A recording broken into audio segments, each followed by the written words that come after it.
the whole incident be a sealed book, and do not allow it to affect your life. You are very kind, Mr. Holmes, but I cannot do that. I shall be true to Hosmer. He shall find me ready when he comes back. For all the preposterous hat and the unintelligent face, there was something noble in the simple faith of our visitor which compelled our respect.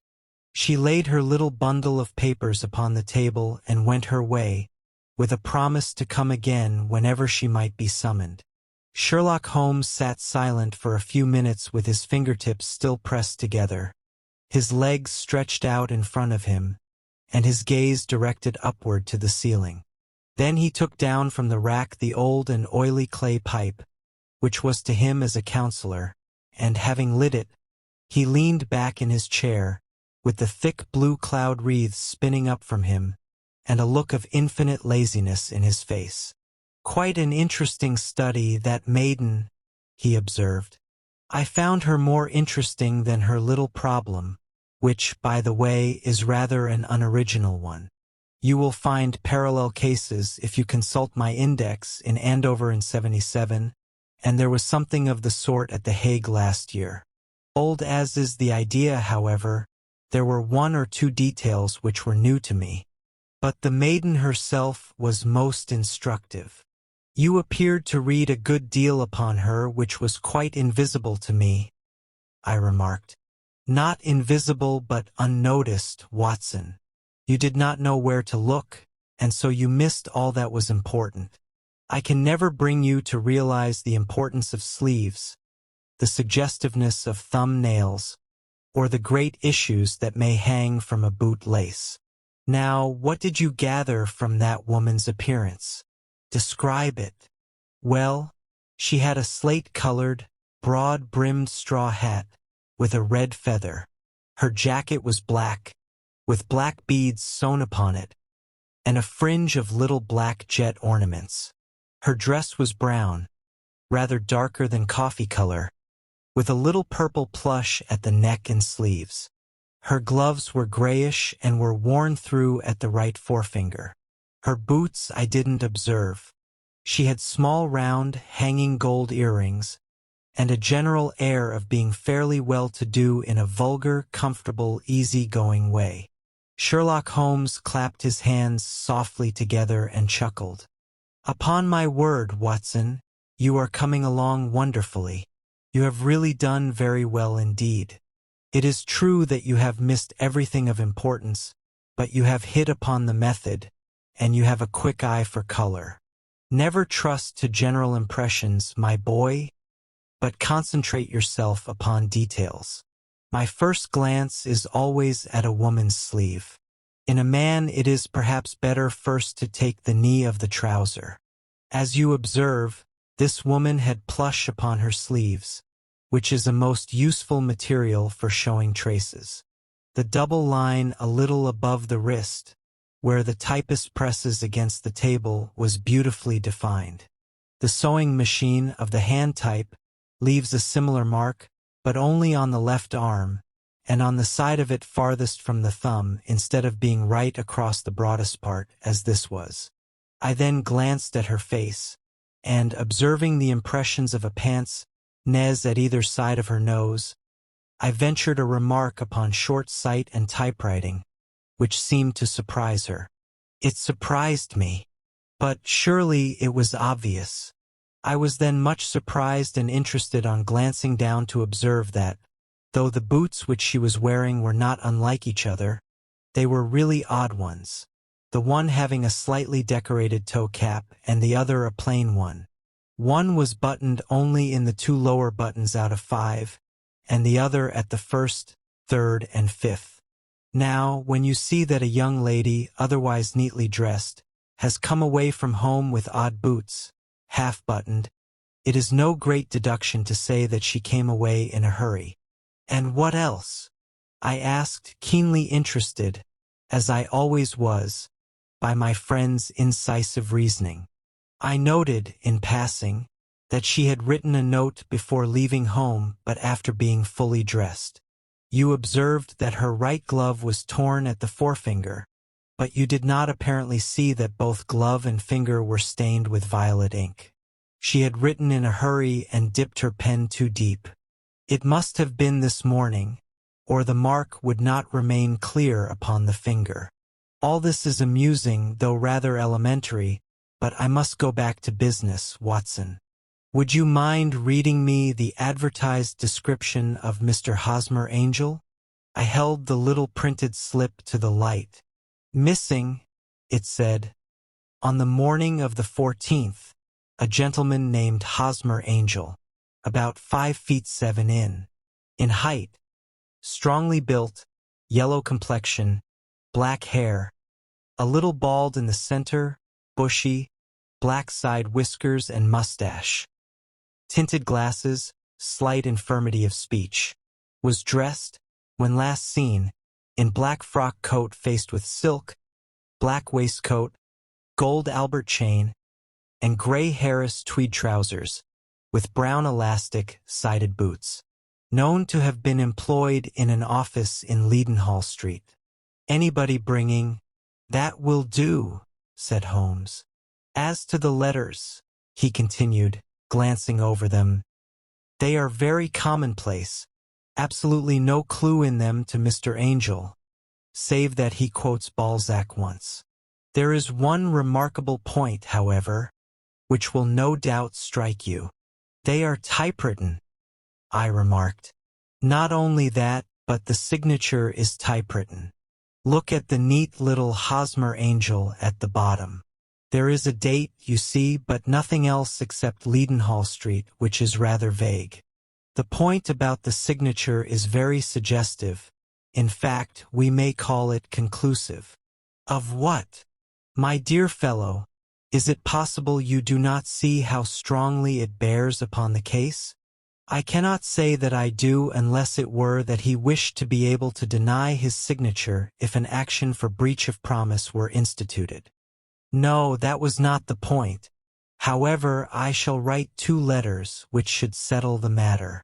One is to a firm in the city, the other is to the young lady's stepfather, Mr. Windibank, asking him whether he could meet us here at 6 o'clock tomorrow evening. It is just as well that we should do business with the male relatives. And now, Doctor, we can do nothing until the answers to those letters come, so we may put our little problem upon the shelf for the interim. I had had so many reasons to believe in my friend's subtle powers of reasoning and extraordinary energy in action that I felt that he must have some solid grounds for the assured and easy manner with which he treated the singular mystery which he had been called upon to fathom. Once only had I known him to fail, in the case of the King of Bohemia and of the Irene Adler photograph. But when I looked back to the weird business of the sign of 4, and the extraordinary circumstances connected with the study in scarlet, I felt that it would be a strange tangle indeed which he could not unravel. I left him then, still puffing at his black clay pipe, with the conviction that when I came again on the next evening I would find that he held in his hands all the clues which would lead up to the identity of the disappearing bridegroom of Miss Mary Sutherland. A professional case of great gravity was engaging my own attention at the time, and the whole of next day I was busy at the bedside of the sufferer. It was not until close upon 6 o'clock that I found myself free and was able to spring into a cab and drive to Baker Street, half afraid that I might be too late to assist at the ending of the little mystery. I found Sherlock Holmes alone, however, half asleep, with his long, thin form curled up in the recesses of his armchair. A formidable array of bottles and test tubes, with the pungent clean smell of acid, told me that he had spent his day in the chemical work which was so dear to him. "Well, have you solved it?" I asked as I entered. Yes, it was the bisulfate of baryta. "No, no, the mystery," I cried. "Oh, that. I thought of the salt that I have been working upon. There was never any mystery in the matter, though, as I said yesterday, some of the details are of interest. The only drawback is that there is no law, I fear, that can touch the villain. Who was he, then, and what was his object in deserting Miss Sutherland? The question was hardly out of my mouth, and Holmes had not yet opened his lips to reply, when we heard a heavy footfall in the passage and a tap at the door. "This is the girl's stepfather, Mr. James Windibank," said Holmes. "He has written to me to say that he would be here at 6. Come in." The man who entered was a sturdy, middle-sized fellow, some 30 years of age, clean-shaven, and yellow-skinned, with a bland, insinuating manner, and a pair of wonderfully sharp and penetrating gray eyes. He shot a questioning glance at each of us, placed his shiny top hat upon the table, and with a slight bow slid down into the nearest chair. "Good evening, Mr. James Windibank," said Holmes. "I think that this typewritten letter is from you, in which you made an appointment with me for 6 o'clock? "Yes, sir. I am afraid that I am a little late, but I am not quite my own master, you know. I am sorry that Miss Sutherland has troubled you about this little matter, for I think it is far better not to wash linen of the sort in public. It was quite against my wishes that she came, but she is a very excitable, impulsive girl, as you may have noticed, and she is not easily controlled when she has made up her mind on a point. Of course, I did not mind you so much, as you are not connected with the official police, but it is not pleasant to have a family misfortune like this talked about abroad. Besides, it is a useless expense, for how could you possibly find this Hosmer angel?" "On the contrary," said Holmes quietly, "I have every reason to believe that I will succeed in discovering Mr. Hosmer Angel." Mr. Windibank gave a violent start and dropped his gloves. "I am delighted to hear it," he said. "It is a curious thing," remarked Holmes, "that a typewriter has really quite as much individuality as a man's handwriting. Unless they are quite new, no two of them write exactly alike. Some letters get more worn than others, and some wear only on one side. Now, you remark in this note of yours, Mr. Windibank, that in every case there is some little slurring over of the E, and a slight defect in the tail of the R. There are 14 other characteristics, but those are the more obvious. We do all our correspondence with this machine at the office, and no doubt it is a little worn," our visitor answered, glancing keenly at Holmes with his bright little eyes. "And now I will show you what is really a very interesting study, Mr. Windibank," Holmes continued. "I think of writing another little monograph some of these days on the typewriter and its relation to crime. It is a subject to which I have devoted some little attention. I have here 4 letters which purport to come from the missing man. They are all typewritten. In each case, not only are the E's slurred and the R's without tails, but you will observe, if you care to use my magnifying lens, that the 14 other characteristics to which I have alluded are there as well." Mr. Windibank sprang out of his chair and picked up his hat. "I cannot waste time over this sort of fantastic talk, Mr. Holmes," he said. "If you can catch the man, catch him, and let me know when you have done it." "Certainly," said Holmes, stepping over and turning the key in the door. "I let you know, then, that I have caught him." "What? Where?" shouted Mr. Windibank, turning white to his lips and glancing about him like a rat in a trap. "Oh, it won't do, really it won't," said Holmes. "There is no possible getting out of it, Mr. Windibank. It is quite too transparent. And it was a very bad compliment when you said that it was impossible for me to solve so simple a question. That's right. Sit down and let us talk it over." Our visitor collapsed into a chair, with a ghastly face and a glitter of moisture on his brow. It's not actionable," he stammered.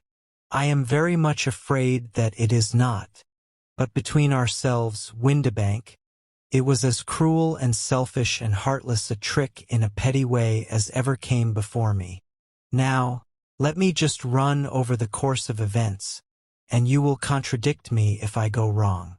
The man sat huddled up in his chair, with his head sunk upon his breast, like one who is utterly crushed.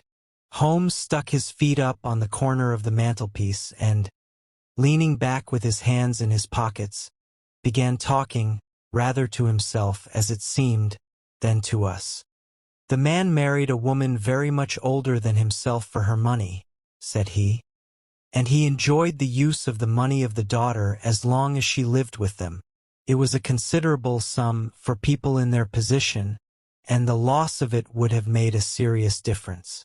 It was worth an effort to preserve it. The daughter was of a good, amiable disposition, but affectionate and warm-hearted in her ways, so that it was evident that with her fair personal advantages, and her little income, she would not be allowed to remain single long. Now her marriage would mean, of course, the loss of 100 a year, so what does her stepfather do to prevent it? He takes the obvious course of keeping her at home and forbidding her to seek the company of people of her own age. But soon he found that that would not answer forever. She became restless, insisted upon her rights, and finally announced her positive intention of going to a certain ball. What does her clever stepfather do then? He conceives an idea more creditable to his head than to his heart. With the cooperation and assistance of his wife, he disguised himself, covered those keen eyes with tinted glasses, masked the face with a mustache and a pair of bushy whiskers, sunk that clear voice into an insinuating whisper, and doubly secure on account of the girl's short sight, he appears as Mr. Hosmer Angel, and keeps off other lovers by making love himself. "It was only a joke at first," groaned our visitor. "We never thought that she would have been so carried away." "Very likely not. However that may be, the young lady was very decidedly carried away, and having quite made up her mind that her stepfather was in France, the suspicion of treachery never for an instant entered her mind. She was flattered by the gentleman's attentions, and the effect was increased by the loudly expressed admiration of her mother. Then Mr. Angel began to call, for it was obvious that the matter should be pushed as far as it would go if a real effect were to be produced. There were meetings and an engagement, which would finally secure the girl's affections from turning towards anyone else. But the deception could not be kept up forever. These pretended journeys to France were rather onerous. The thing to do was clearly to bring the business to an end in such a dramatic manner that it would leave a permanent impression upon the young lady's mind and prevent her from looking upon any other suitor for some time to come. Hence those vows of fidelity exacted upon a testament, and hence also the allusions to a possibility of something happening on the very morning of the wedding. James Windibank wished Miss Sutherland to be so bound to Hosmer Angel, and so uncertain as to his fate, that for 10 years to come, at any rate, she would not listen to another man. As far as the church door he brought her, and then, as he could go no farther, he conveniently vanished away by the old trick of stepping in at one door of a four-wheeler and out at the other. I think that was the chain of events, Mr. Windibank. Our visitor had recovered something of his assurance while Holmes had been talking, and he rose from his chair now with a cold sneer upon his pale face. "It may be so, or it may not, Mr. Holmes," said he. "But if you are so very sharp, you ought to be sharp enough to know that it is you who are breaking the law now, and not me. I have done nothing actionable from the first, but as long as you keep that door locked, you lay yourself open to an action for assault and illegal constraint. The law cannot, as you say, touch you," said Holmes, unlocking and throwing open the door. "Yet there never was a man who deserved punishment more. If the young lady has a brother or a friend, he ought to lay a whip across your shoulders. By Jove," he continued, flushing up at the sight of the bitter sneer upon the man's face, "it is not part of my duties to my client, but here's a hunting crop handy, and I think I shall just treat myself to—" He took 2 swift steps to the whip, but before he could grasp it there was a wild clatter of steps upon the stairs, the heavy hall door banged, and from the window we could see Mr. James Windibank running at the top of his speed down the road. "There's a cold-blooded villain," said Holmes, laughing, as he threw himself down into his chair once more. "That fellow will rise from crime to crime until he does something very bad, and ends up being hanged. The case has, in some respects, been not entirely devoid of interest. I cannot now entirely see all the steps of your reasoning," I remarked. "Well, of course it was obvious from the first that this Mr. Hosmer Angel must have some strong object for his curious conduct. And it was equally clear that the only man who really profited by the incident, as far as we could see, was the stepfather. Then the fact that the two men were never together, but that the one always appeared when the other was away, was suggestive. So were the tinted spectacles and the curious voice, which both hinted at a disguise, as did the bushy whiskers. My suspicions were all confirmed by his peculiar action in typewriting his signature, which, of course, inferred that his handwriting was so familiar to her that she would recognize even the smallest sample of it. You see, all these isolated facts, together with many minor ones, all pointed in the same direction. And how did you verify them? Having once spotted my man, it was easy to get corroboration. I knew the firm for which this man worked. Having taken the printed description, I eliminated everything from it which could be the result of a disguise. The whiskers, the glasses, the voice, and I sent it to the firm, with a request that they would inform me whether it answered to the description of any of their travelers. I had already noticed the peculiarities of the typewriter, and I wrote to the man himself at his business address asking him if he would come here.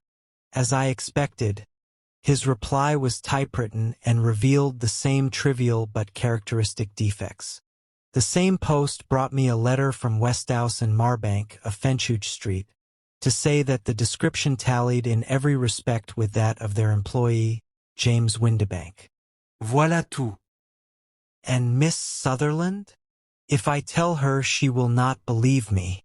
You may remember the old Persian saying, "There is danger for him who takes the tiger cub, and danger also for whoever snatches a delusion from a woman." There is as much sense in Hafiz as in Horace, and as much knowledge of the world. Adventure 4.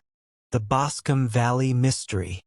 We were seated at breakfast one morning, my wife and I, when the maid brought in a telegram. It was from Sherlock Holmes and ran in this way: "Have you a couple of days to spare? Have just been wired for from the west of England in connection with Boscombe Valley tragedy. Shall be glad if you will come with me. Air and scenery perfect. Leave Paddington by the 11:15. What do you say, dear?" said my wife, looking across at me. "Will you go?" "I really don't know what to say. I have a fairly long list at present." "Oh, Anstruther would do your work for you. You have been looking a little pale lately. I think that the change would do you good, and you are always so interested in Mr. Sherlock Holmes' cases. I should be ungrateful if I were not, seeing what I gained through one of them," I answered. "But if I am to go, I must pack at once, for I have only half an hour." My experience of camp life in Afghanistan had at least had the effect of making me a prompt and ready traveler.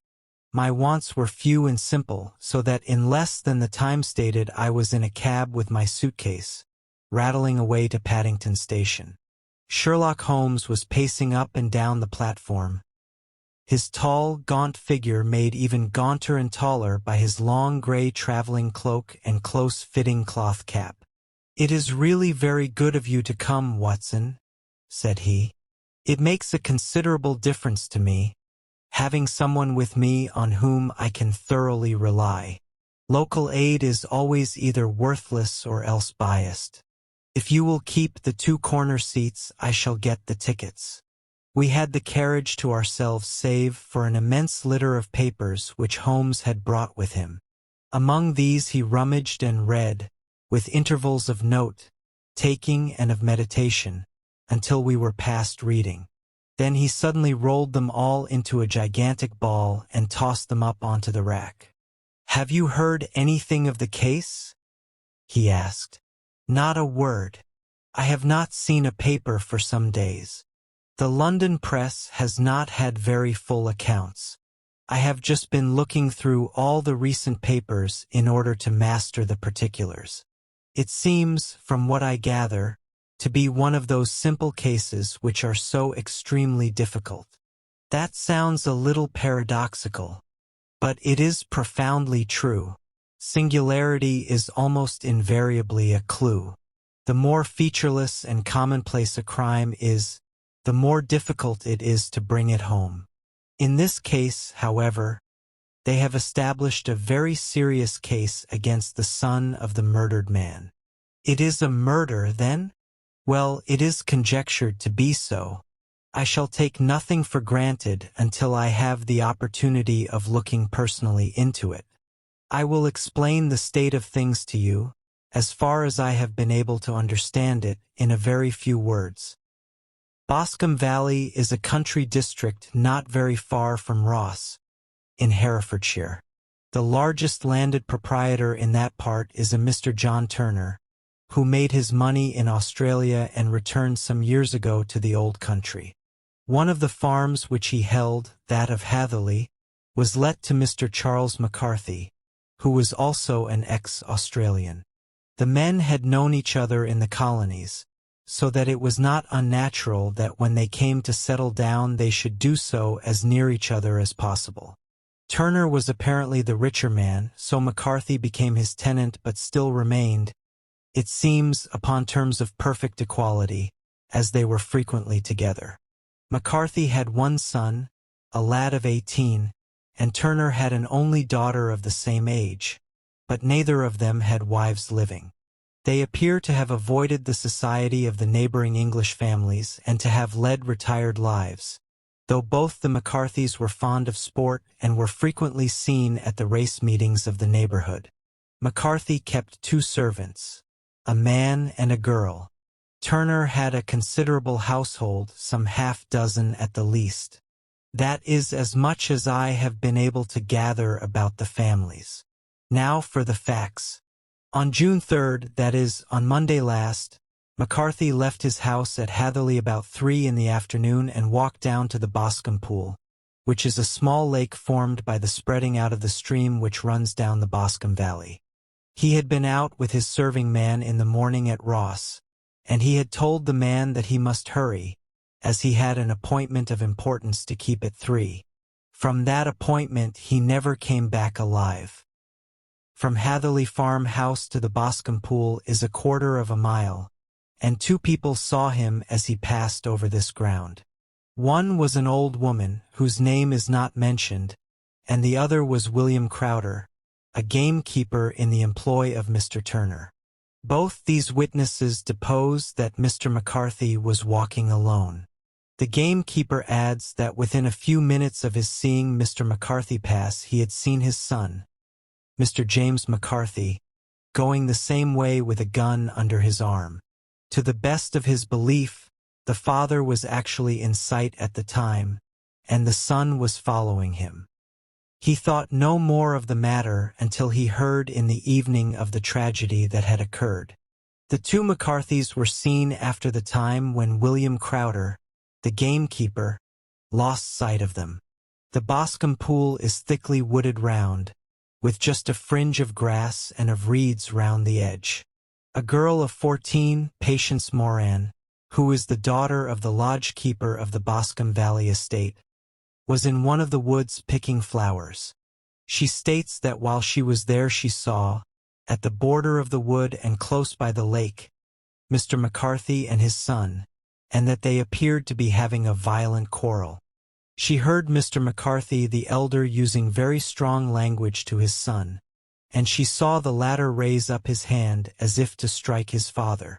She was so frightened by their violence that she ran away and told her mother when she reached home that she had left the 2 McCarthys quarreling near Boscombe Pool, and that she was afraid that they were going to fight. She had hardly said the words when young Mr. McCarthy came running up to the lodge to say that he had found his father dead in the wood, and to ask for the help of the lodge keeper. He was much excited, without either his gun or his hat, and his right hand and sleeve were observed to be stained with fresh blood. On following him, they found the dead body stretched out upon the grass beside the pool. The head had been beaten in by repeated blows of some heavy and blunt weapon.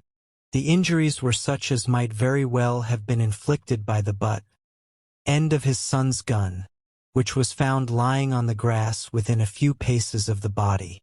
Under these circumstances, the young man was instantly arrested, and a verdict of murder having been returned at the inquest on Tuesday, he was on Wednesday brought before the magistrates at Ross, who have referred the case to the next sitting of the court. Those are the main facts of the case as they came out before the coroner and the police court. I could hardly imagine a more damning case, I remarked. If ever circumstantial evidence pointed to a criminal, it does so here. Circumstantial evidence is a very tricky thing, answered Holmes thoughtfully. It may seem to point very straight to one thing, but if you shift your own point of view a little, you may find it pointing in an equally uncompromising manner to something entirely different. It must be confessed, however, that the case looks exceedingly grave against the young man, and it is very possible that he is indeed the culprit. There are several people in the neighborhood, however, and among them Miss Turner, the daughter of the neighboring landowner, who believe in his innocence, and who have retained Lestrade, whom you may recollect in connection with the study in scarlet, to work out the case in his interest. Lestrade, being rather puzzled, has referred the case to me, and hence it is that two middle-aged gentlemen are flying westward at 50 miles an hour instead of quietly digesting their breakfasts at home. I am afraid, said I, that the facts are so obvious that you will find little credit to be gained out of this case. There is nothing more deceptive than an obvious fact, he answered, laughing. Besides, we may chance to hit upon some other obvious facts which may have been by no means obvious to Mr. Lestrade. You know me too well to think that I am boasting when I say that I shall either confirm or destroy his theory by means which he is quite incapable of employing, or even of understanding. To take the first example to hand, I very clearly perceive that in your bedroom the window is upon the right-hand side, and yet I question whether Mr. Lestrade would have noted even so self-evident a thing as that. How on earth? My dear fellow, I know you well. I know the military neatness which characterizes you. You shave every morning, and in this season you shave by the sunlight. But since your shaving is less and less complete as we get farther back on the left side, until it becomes positively untidy as we get round the angle of the jaw, it is surely very clear that that side is less illuminated than the other. I could not imagine a man of your habits looking at himself in an equal light and being satisfied with such a result. I only quote this as a trivial example of observation and inference. Therein lies my art, and it is just possible that it may be of some service in the investigation which lies before us. There are one or two minor points which were brought out in the inquest, and which are worth considering. What are they? It appears that his arrest did not take place at once, but after the return to Hatherley Farm.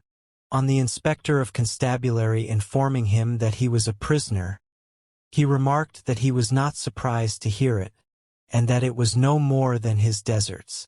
This observation of his had the natural effect of removing any traces of doubt which might have remained in the minds of the coroner's jury. It was a confession, I shouted. No, for it was followed by a protestation of innocence. Coming on the top of such a damning series of events, it was at least a most suspicious remark. On the contrary, said Holmes, it is the brightest rift which I can at present see in the clouds. However innocent he might be, he could not be such an absolute idiot as not to see that the circumstances were very black against him. Had he appeared surprised at his own arrest or feigned indignation at it, I should have looked upon it as highly suspicious, because such surprise or anger would not be natural under the circumstances, and yet might appear to be the best policy to a scheming man. His frank acceptance of the situation marks him as either an innocent man, or else as a man of considerable self-restraint and firmness. As to his remark about his deserts, it was also not unnatural if you consider that he stood beside the dead body of his father, and that there is no doubt that he had that very day so far forgotten his duty as a son as to exchange words with him, and even, according to the little girl whose evidence is so important, to raise his hand as if to strike him. The self-reproach and regret which are displayed in his remark appear to me to be the signs of a healthy mind rather than of a guilty one. I shook my head. "Many men have been hanged on far slighter evidence," I remarked. "So they have, and many men have been wrongfully hanged. What is the young man's own account of the matter?" It is, I am afraid, not very encouraging to his supporters, though there are one or two points in it which are suggestive. You will find it here, and may read it for yourself. He picked out from his bundle a copy of the local Herefordshire paper, and having turned down the sheet he pointed out the paragraph in which the unfortunate young man had given his own statement of what had occurred. I settled myself down in the corner of the carriage and read it very carefully. It ran in this way: Mr. James McCarthy, the only son of the deceased, was then called and gave evidence as follows. I had been away from home for 3 days at Bristol, and had only just returned upon the morning of last Monday, the 3rd. My father was absent from home at the time of my arrival, and I was informed by the maid that he had driven over to Ross with John Cobb, the groom. Shortly after my return I heard the wheels of his trap in the yard, and, looking out of my window, I saw him get out and walk rapidly out of the yard, though I was not aware in which direction he was going. I then took my gun and strolled out in the direction of the Boscombe Pool, with the intention of visiting the rabbit warren which is upon the other side. On my way I saw William Crowder, the gamekeeper, as he had stated in his evidence. But he is mistaken in thinking that I was following my father. I had no idea that he was in front of me. When about 100 yards from the pool I heard a cry of "Cooey," which was a usual signal between my father and myself. I then hurried forward and found him standing by the pool. He appeared to be much surprised at seeing me and asked me rather roughly what I was doing there. A conversation ensued which led to high words and almost to blows, for my father was a man of a very violent temper. Seeing that his passion was becoming ungovernable, I left him and returned towards Hatherley Farm. I had not gone more than 150 yards, however, when I heard a hideous outcry behind me, which caused me to run back again. I found my father expiring upon the ground, with his head terribly injured. I dropped my gun and held him in my arms, but he almost instantly expired. I knelt beside him for some minutes, and then made my way to Mr. Turner's lodge-keeper, his house being the nearest, to ask for assistance. I saw no one near my father when I returned, and I have no idea how he came by his injuries. He was not a popular man, being somewhat cold and forbidding in his manners, but he had, as far as I know, no active enemies. I know nothing further of the matter. The coroner: Did your father make any statement to you before he died? Witness: He mumbled a few words, but I could only catch some allusion to a rat. The coroner: What did you understand by that? Witness: It conveyed no meaning to me. I thought that he was confused. The coroner: What was the point upon which you and your father had this final quarrel? Witness: I should prefer not to answer. The coroner: I am afraid that I must press it. Witness: It is really impossible for me to tell you. I can assure you that it has nothing to do with the sad tragedy which followed. The coroner. That is for the court to decide. I need not point out to you that your refusal to answer will prejudice your case considerably in any future proceedings which may arise. Witness. I must still refuse. The coroner. I understand that the cry of "cooey" was a common signal between you and your father? Witness. It was. The coroner. How was it, then, that he uttered it before he saw you, and before he even knew that you had returned from Bristol? Witness, with considerable confusion, I do not know. A juryman. Did you see nothing which aroused your suspicions when you returned on hearing the cry and found your father fatally injured? Witness. Nothing definite. The coroner. What do you mean? Witness. I was so disturbed and excited as I rushed out into the open that I could think of nothing except of my father. Yet I have a vague impression that as I ran forward something lay upon the ground to the left of me. It seemed to me to be something gray in color, a coat of some sort, or a plaid perhaps. When I rose from my father I looked round for it, but it was gone. Do you mean that it disappeared before you went for help? Yes, it was gone. You cannot say what it was? No, I had a feeling something was there. How far from the body? 12 yards or so. And how far from the edge of the wood? About the same.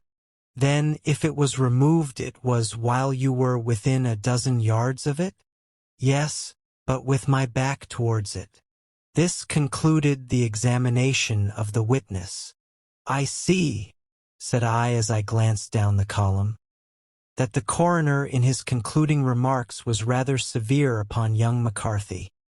He calls attention, and with reason, to the discrepancy about his father having signaled to him before seeing him, also to his refusal to give details of his conversation with his father, and his singular account of his father's dying words.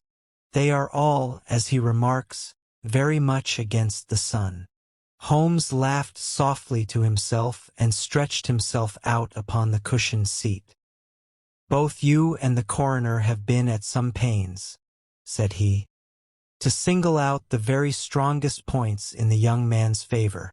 Don't you see that you alternately give him credit for having too much imagination and too little? Too little if he could not invent a cause of quarrel which would give him the sympathy of the jury.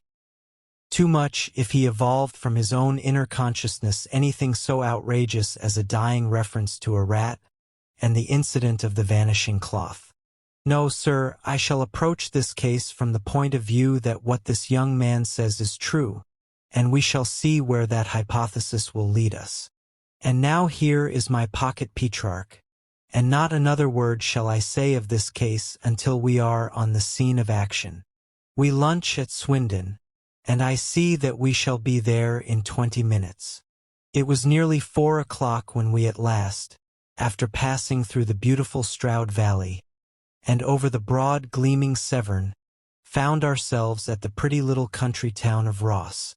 A lean, ferret-like man, furtive and sly-looking, was waiting for us upon the platform. In spite of the light brown coat and leather leggings which he wore in deference to his rustic surroundings, I had no difficulty in recognizing Lestrade of Scotland Yard. With him we drove to the Hereford Arms, where a room had already been engaged for us. "I have ordered a carriage," said Lestrade as we sat over a cup of tea. "I knew your energetic nature, and that you would not be happy until you had been on the scene of the crime." "It was very nice and complimentary of you," Holmes answered. "It is entirely a question of barometric pressure." Lestrade looked startled. "I do not quite follow," he said. "How is the glass?" 29, I see. No wind, and not a cloud in the sky. I have a case of cigarettes here which need smoking, and the sofa is very much superior to the usual country hotel disgrace. I do not think that it is probable that I shall use the carriage tonight." Lestrade laughed indulgently. You have, no doubt, already formed your conclusions from the newspapers, he said. The case is as plain as anything, and the more one goes into it, the plainer it becomes. Still, of course, one can't refuse a lady, and such a very positive one, too. She has heard of you, and would have your opinion, though I repeatedly told her that there was nothing which you could do which I had not already done. Why? Bless my soul! Here is her carriage at the door. He had hardly spoken before there rushed into the room one of the most lovely young women that I have ever seen in my life, her violet eyes shining, her lips parted, a pink flush upon her cheeks, all thought of her natural reserve lost in her overpowering excitement and concern. "Oh, Mr. Sherlock Holmes!" she cried, glancing from one to the other of us, and finally, with a woman's quick intuition, fastening upon my companion. "I am so glad that you have come. I have driven down to tell you so. I know that James didn't do it. I know it, and I want you to start upon your work knowing it, too. Never let yourself doubt upon that point. We have known each other since we were little children, and I know his faults as no one else does. But he is too tender-hearted to hurt a fly. Such a charge is absurd to anyone who really knows him." "I hope we may clear him, Miss Turner," said Sherlock Holmes. "You may rely upon my doing all that I can. But you have read the evidence. You have formed some conclusion. Do you not see some loophole, some flaw? Do you not yourself think that he is innocent? I think that it is very probable." "There now!" she cried, throwing back her head and looking defiantly at Lestrade. "You hear? He gives me hopes." Lestrade shrugged his shoulders. "I am afraid that my colleague has been a little quick in forming his conclusions," he said. "But he is right. Oh, I know that he is right. James never did it. And about his quarrel with his father, I am sure that the reason why he would not speak about it to the coroner was because I was concerned in it." "In what way?" asked Holmes. "It is no time for me to hide anything. James and his father had many disagreements about me. Mr. McCarthy was very anxious that there should be a marriage between us. James and I have always loved each other as brother and sister, but of course he is young and has seen very little of life yet, well, he naturally did not wish to do anything like that yet. So there were quarrels, and this, I am sure, was one of them." "And your father?" asked Holmes. "Was he in favor of such a union?" "No, he was averse to it also. No one but Mr. McCarthy was in favor of it." A quick blush passed over her fresh young face as Holmes shot one of his keen, questioning glances at her. "Thank you for this information," said he. "May I see your father if I call tomorrow? I am afraid the doctor won't allow it." "The doctor?" "Yes, have you not heard? Poor father has never been strong for years back, but this has broken him down completely. He is taken to his bed, and Dr. Willows says that he is a wreck and that his nervous system is shattered. Mr. McCarthy was the only man alive who had known Dad in the old days in Victoria." "Ah, in Victoria. That is important." "Yes, at the mines." "Quite so. At the gold mines where, as I understand, Mr. Turner made his money." "Yes, certainly. Thank you, Miss Turner. You have been of material assistance to me. You will tell me if you have any news tomorrow. No doubt you will go to the prison to see James. Oh, if you do, Mr. Holmes, do tell him that I know him to be innocent." "I will, Miss Turner. I must go home now, for Dad is very ill, and he misses me so if I leave him. Goodbye, and God help you in your undertaking." She hurried from the room as impulsively as she had entered, and we heard the wheels of her carriage rattle off down the street.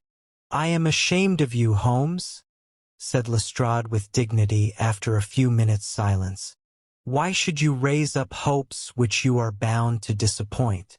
I am not over tender of heart, but I call it cruel." "I think that I see my way to clearing James McCarthy," said Holmes. "Have you an order to see him in prison?" "Yes, but only for you and me." "Then I shall reconsider my resolution about going out. We have still time to take a train to Hereford and see him tonight." "Ample. Then let us do so. Watson, I fear that you will find it very slow, but I shall only be away a couple of hours." I walked down to the station with them, and then wandered through the streets of the little town, finally returning to the hotel, where I lay upon the sofa and tried to interest myself in a yellow-backed novel. The weak plot of the story was so thin, however, when compared to the deep mystery through which we were groping, and I found my attention wander so continually from the action to the fact, that I at last flung it across the room and gave myself up entirely to a consideration of the events of the day. Supposing that this unhappy young man's story were absolutely true, then what hellish thing, what absolutely unforeseen and extraordinary calamity could have occurred between the time when he parted from his father and the moment when, drawn back by his screams, he rushed into the clearing? It was something terrible and deadly. What could it be? Might not the nature of the injuries reveal something to my medical instincts? I rang the bell and called for the weekly county paper, which contained a precise account of the inquest. In the surgeon's deposition it was stated that the posterior third of the left skull bone and the left half of the back of the head had been shattered by a heavy blow from a blunt weapon. I marked the spot upon my own head. Clearly such a blow must have been struck from behind. That was to some extent in favor of the accused, as when seen quarreling he was face to face with his father. Still, it did not go for very much, for the older man might have turned his back before the blow fell. Still, it might be worthwhile to call Holmes' attention to it. Then there was the peculiar dying reference to a rat. What could that mean? Could not be confusion.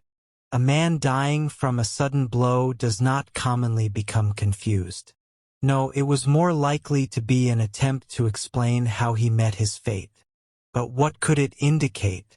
I beat my brains to find some possible explanation.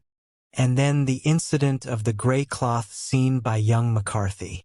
If that were true, the murderer must have dropped some part of his dress, presumably his overcoat, in his flight, and must have had the stamina to return and to carry it away at the instant when the son was kneeling with his back turned not a dozen paces off. What a tissue of mysteries and improbabilities the whole thing was! I did not wonder at Lestrade's opinion, and yet I had so much faith in Sherlock Holmes' insight that I could not lose hope as long as every fresh fact seemed to strengthen his conviction of young McCarthy's innocence. It was late before Sherlock Holmes returned. He came back alone, for Lestrade was staying in lodgings in the town. "The glass still keeps very high," he remarked as he sat down. "It is of importance that it should not rain before we are able to go over the ground. On the other hand, a man should be at his very best and keenest for such nice work as that, and I did not wish to do it when fagged by a long journey. I have seen young McCarthy. And what did you learn from him? Nothing. Could he throw no light? None at all. I was inclined to think at one time that he knew who had done it and was screening him or her, but I am convinced now that he is as puzzled as everyone else. He is not a very quick-witted youth, though handsome to look at and, I should think, sound at heart. I cannot admire his taste," I remarked. "If it is indeed a fact that he was averse to a marriage with so charming a young lady as this Miss Turner. Ah, thereby hangs a rather painful tale.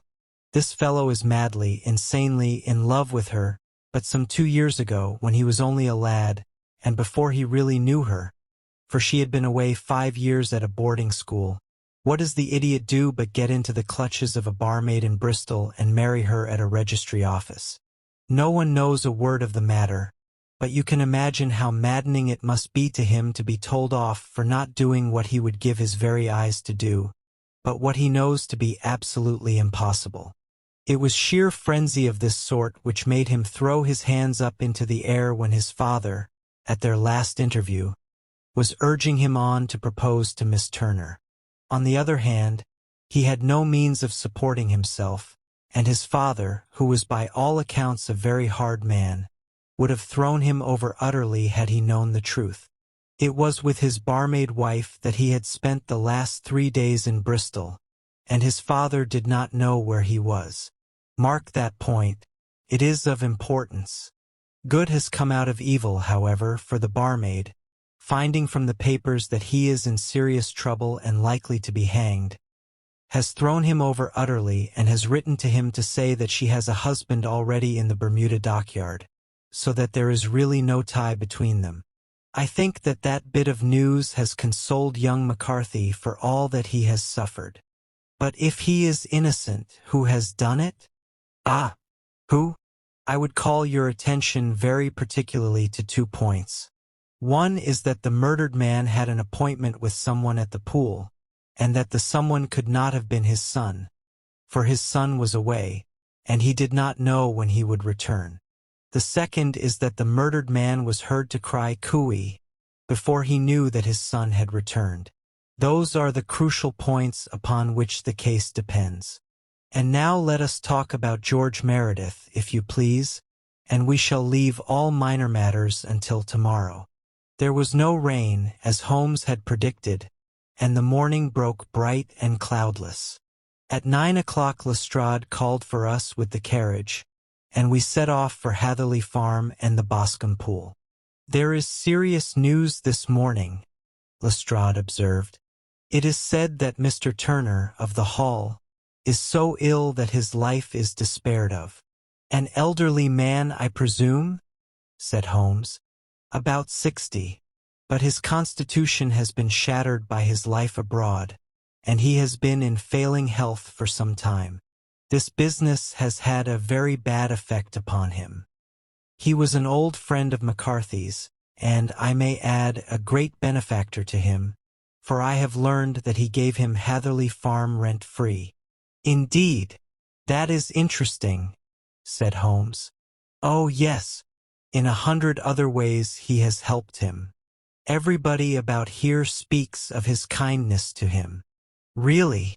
Does it not strike you as a little singular that this McCarthy, who appears to have had little of his own, and to have been under such obligations to Turner, should still talk of marrying his son to Turner's daughter, who is, presumably, heiress to the estate, and that in such a very confident manner, as if it were merely a case of a proposal and all else would follow? It is the more strange, since we know that Turner himself was averse to the idea. The daughter told us as much. Do you not deduce something from that?" "We have got to the deductions and the inferences," said Lestrade, winking at me. "I find it hard enough to tackle facts, Holmes, without flying away after theories and fancies." "You are right," said Holmes modestly. "You do find it very hard to tackle the facts. Anyhow, I have grasped one fact which you seem to find it difficult to get hold of," replied Lestrade with some warmth, "and that is, that McCarthy Sr. met his death from McCarthy Jr., and that all theories to the contrary are the merest fantasy." "Well, fantasy is an interesting thing," said Holmes, laughing. "But I am very much mistaken if this is not Hatherley Farm upon the left." "Yes, that is it." It was a widespread, comfortable-looking building, 2-storied, slate-roofed, with great yellow patches of lichen upon the gray walls. The drawn blinds and the smokeless chimneys, however, gave it a stricken look, as though the weight of this horror still lay heavy upon it.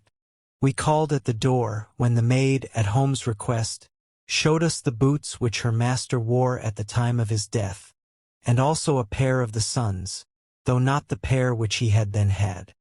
Having measured these very carefully from 7 or 8 different points, Holmes desired to be led to the courtyard, from which we all followed the winding track which led to Boscombe Pool. Sherlock Holmes was transformed when he was hot upon such a scent as this. Men who had only known the quiet thinker and logician of Baker Street would have failed to recognize him. His face flushed and darkened. His brows were drawn into 2 hard black lines, while his eyes shone out from beneath them with a steely glitter. His face was bent downward, his shoulders bowed, his lips compressed, and the veins stood out like whipcord in his long neck. His nostrils seemed to dilate with a purely animal lust for the chase, and his mind was so absolutely concentrated upon the matter before him that a question or remark fell unnoticed upon his ears, or, at the most, only provoked a quick, impatient snarl in reply. Swiftly and silently, he made his way along the track which ran through the meadows, and so by way of the woods to the Boscombe Pool. It was damp, marshy ground, as is all that district, and there were marks of many feet, both upon the path and amid the short grass which bounded it on either side. Sometimes Holmes would hurry on, sometimes stop dead, and once he made quite a little detour into the meadow.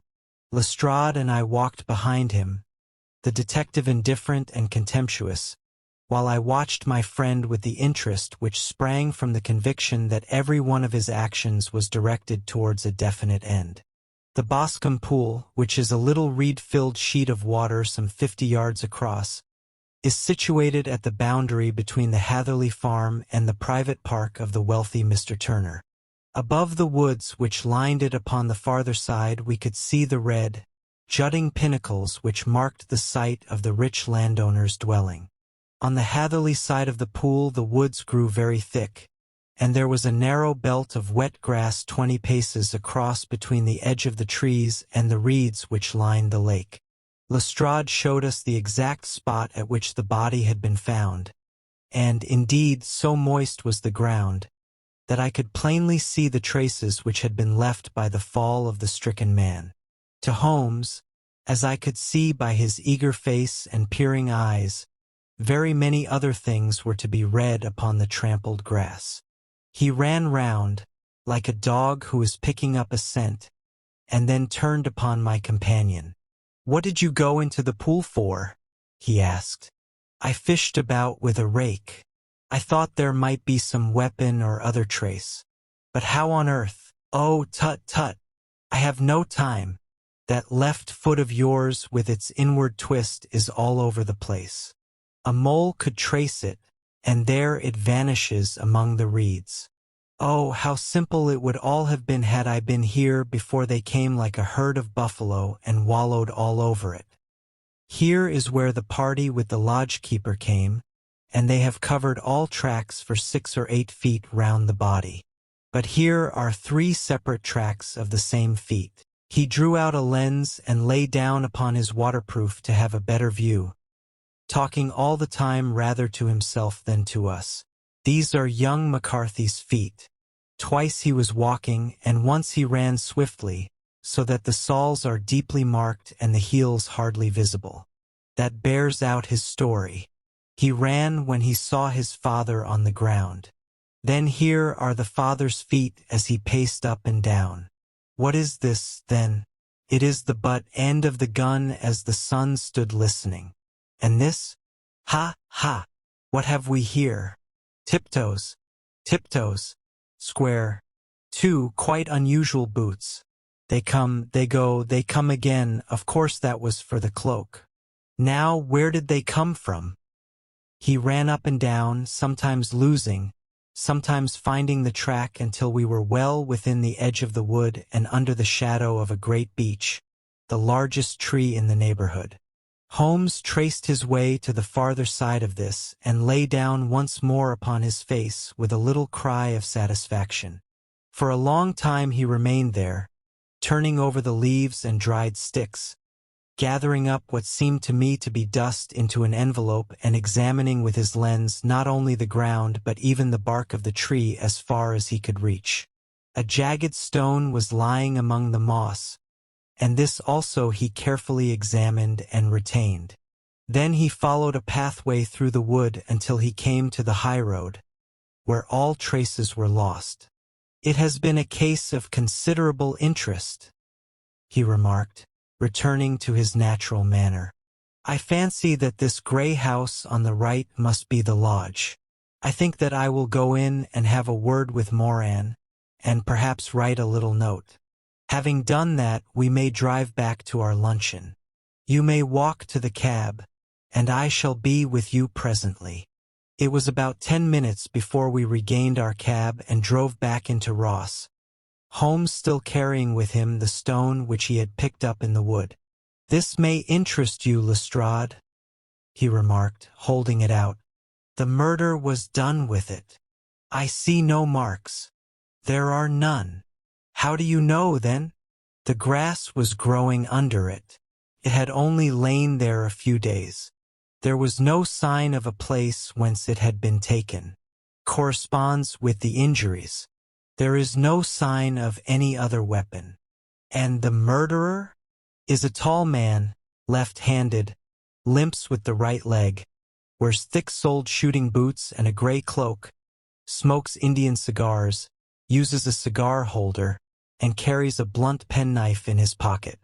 There are several other indications, but these may be enough to aid us in our search." Lestrade laughed. "I am afraid that I am still a skeptic," he said. "Theories are all very well, but we have to deal with a hard-headed British jury." "Nous verrons," answered Holmes calmly. "You work your own method, and I shall work mine. I shall be busy this afternoon, and shall probably return to London by the evening train." "And leave your case unfinished?" "No, finished. But the mystery? It is solved." "Who was the criminal, then?" "The gentleman I describe. But who is he? Surely it would not be difficult to find out. This is not such a heavily populated neighborhood." Lestrade shrugged his shoulders. "I am a practical man," he said, "and I really cannot undertake to go about the country looking for a left-handed gentleman with a game leg. I should become the laughing-stock of Scotland Yard." "All right," said Holmes quietly. "I have given you the chance. Here are your lodgings. Goodbye. I shall drop you a line before I leave." Left Lestrade at his rooms, we drove to our hotel, where we found lunch upon the table.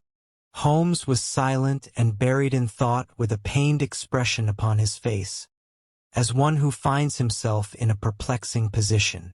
"Look here, Watson," he said when the cloth was cleared. "Just sit down in this chair and let me preach to you for a little. I don't know quite what to do, and I should value your advice. Light a cigar and let me expound." "Pray do so." "Well, now, in considering this case, there are 2 points about young McCarthy's narrative which struck us both instantly, although they impressed me in his favor and you against him. One was the fact that his father should, according to his account, cry cooey before seeing him. The other was his singular dying reference to a rat. He mumbled several words, you understand, but that was all that caught the son's ear. Now from this double point our research must commence, and we will begin it by presuming that what the lad says is absolutely true. What of this cooey, then? Well, obviously it could not have been meant for the son. The son, as far as he knew, was in Bristol. It was mere chance that he was within hearing. The cooey was meant to attract the attention of whoever it was that he had the appointment with. But cooey is a distinctly Australian cry, and one which is used between Australians. There is a strong presumption that the person whom McCarthy expected to meet him at Boscombe Pool was someone who had been in Australia. What of the rat, then? Sherlock Holmes took a folded paper from his pocket and flattened it out on the table. "This is a map of the colony of Victoria," he said. "I wired to Bristol for it last night. He put his hand over part of the map. What do you read? RAT. I read. And now? He raised his hand. Ballarat. Quite so. That was the word the man uttered, and of which his son only caught the last two syllables. He was trying to utter the name of his murderer. So-and-so of Ballarat. It is wonderful, I exclaimed. It is obvious. And now, you see, I had narrowed the field down considerably. The possession of a gray garment was a third point which, granting the son's statement to be correct, was a certainty. We have come now out of mere vagueness to the definite conception of an Australian from Ballarat with a grey cloak. Certainly, and one who was at home in the district, for the pool can only be approached by the farm or by the estate, where strangers could hardly wander. Quite so. Then comes our expedition of today. By an examination of the ground, I gained the trifling details which I gave to that idiot Lestrade, as to the personality of the criminal. But how did you gain them? You know my method. It is founded upon the observation of trifles. His height I know that you might roughly judge from the length of his stride. His boots, too, might be told from their traces. Yes, they were peculiar boots. But his lameness? The impression of his right foot was always less distinct than his left. He put less weight upon it. Why? Because he limped. He was lame. But his left-handedness. You were yourself struck by the nature of the injury as recorded by the surgeon at the inquest. The blow was struck from immediately behind, and yet was upon the left side. Now, how can that be unless it were by a left-handed man? He had stood behind that tree during the interview between the father and son. He had even smoked there. I found the ash of a cigar, which my special knowledge of tobacco ashes enables me to pronounce as an Indian cigar.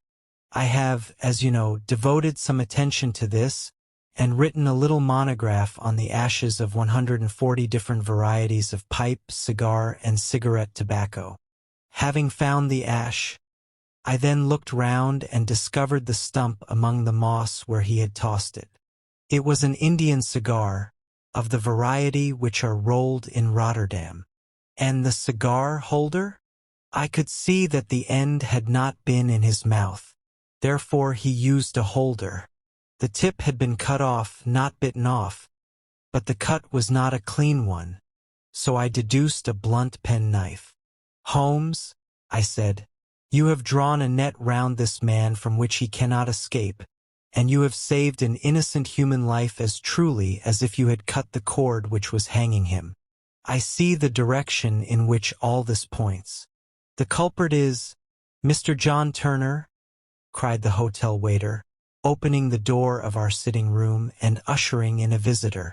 The man who entered was a strange and impressive figure.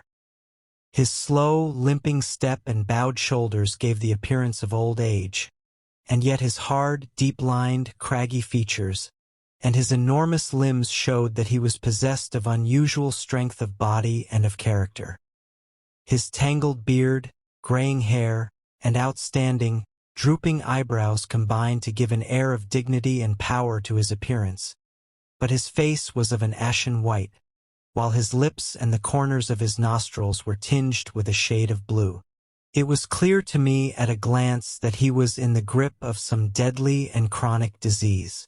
"Pray sit down on the sofa," said Holmes gently. "You had my note?" "Yes, the lodge-keeper brought it up.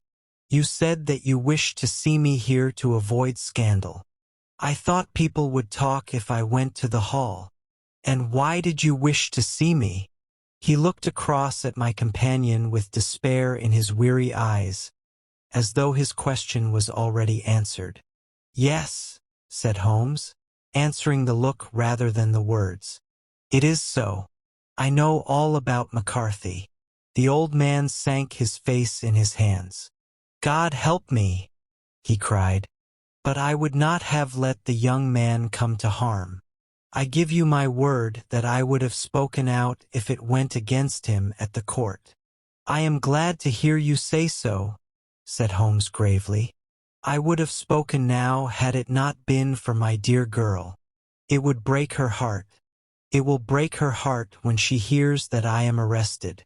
It may not come to that, said Holmes. What? I am no official agent. I understand that it was your daughter who required my presence here, and I am acting in her interests. Young McCarthy must be got off, however. I am a dying man, said old Turner. I have had diabetes for years. My doctor says it is a question whether I shall live a month. Yet I would rather die under my own roof than in a prison. Holmes rose and sat down at the table with his pen in his hand and a bundle of paper before him. Just tell us the truth, he said. I shall jot down the facts. You will sign it, and Watson here can witness it. Then I could produce your confession at the last extremity to save young McCarthy. I promise you that I shall not use it unless it is absolutely needed. It's as well, said the old man. It's a question whether I shall live to see the courts, so it matters little to me, but I should wish to spare Alice the shock. And now I will make the thing clear to you. It has been a long time in the acting, but will not take me long to tell. You didn't know this dead man, McCarthy. He was a devil incarnate. I tell you that. God keep you out of the clutches of such a man as he. His grip has been upon me these 20 years, and he has blasted my life. I'll tell you first how I came to be in his power. It was in the early 60s at the gold mines. I was a young chap then, hot-blooded and reckless, ready to turn my hand at anything. I got among bad companions, took to drink, had no luck with my claim, took to the bush, and in a word became what you would call over here a highway robber. There were 6 of us, and we had a wild, free life of it, sticking up a station from time to time, or stopping the wagons on the road to the gold mines. Black Jack of Ballarat was the name I went under, and our party is still remembered in the colony as the Ballarat Gang. One day a gold convoy came down from Ballarat to Melbourne, and we lay in wait for it and attacked it. There were 6 troopers and 6 of us, so it was a close thing, but we emptied 4 of their saddles at the first volley. 3 of our boys were killed, however, before we got the gold. I put my pistol to the head of the wagon driver, who was this very man McCarthy. I wished to the Lord that I had shot him then, but I spared him, though I saw his wicked little eyes fixed on my face, as though to remember every feature. We got away with the gold, became wealthy men, and made our way over to England without being suspected. There I parted from my old pals and determined to settle down to a quiet and respectable life. I bought this estate, which chanced to be in the market, and I set myself to do a little good with my money, to make up for the way in which I had earned it. I married, too, and though my wife died young, she left me my dear little Alice. Even when she was just a baby, her wee hand seemed to lead me down the right path as nothing else had ever done. In a word, I turned over a new leaf and did my best to make up for the past. All was going well when McCarthy laid his grip upon me. I had gone up to town about an investment, and I met him in Regent Street with hardly a coat to his back or a boot to his foot. "Here we are, Jack," says he, touching me on the arm. "We'll be as good as a family to you. There's 2 of us, me and my son, and you can have the keeping of us. If you don't, it's a fine, law-abiding country as England, and there's always a policeman within hail." Well, down they came to the West Country. There was no shaking them off, and there they have lived rent-free on my best land ever since. There was no rest for me, no peace, no forgetfulness. Turn where I would, there was his cunning, grinning face at my elbow. It grew worse as Alice grew up, for he soon saw I was more afraid of her knowing my past than of the police. Whatever he wanted he must have, and whatever it was I gave him without question, land, money, houses, until at last he asked a thing which I could not give. He asked for Alice. His son, you see, had grown up, and so had my girl, and as I was known to be in weak health, it seemed a fine stroke to him that his lad should step into the whole property. But there I was firm. I would not have his cursed stock mixed with mine. Not that I had any dislike to the lad, but his blood was in him, and that was enough. He stood firm. McCarthy threatened. I braved him to do his worst. We were to meet at the pool midway between our houses to talk it over. When I went down there, I found him talking with his son. So I smoked a cigar and waited behind a tree until he should be alone. But as I listened to his talk, all that was black and bitter in me seemed to come uppermost.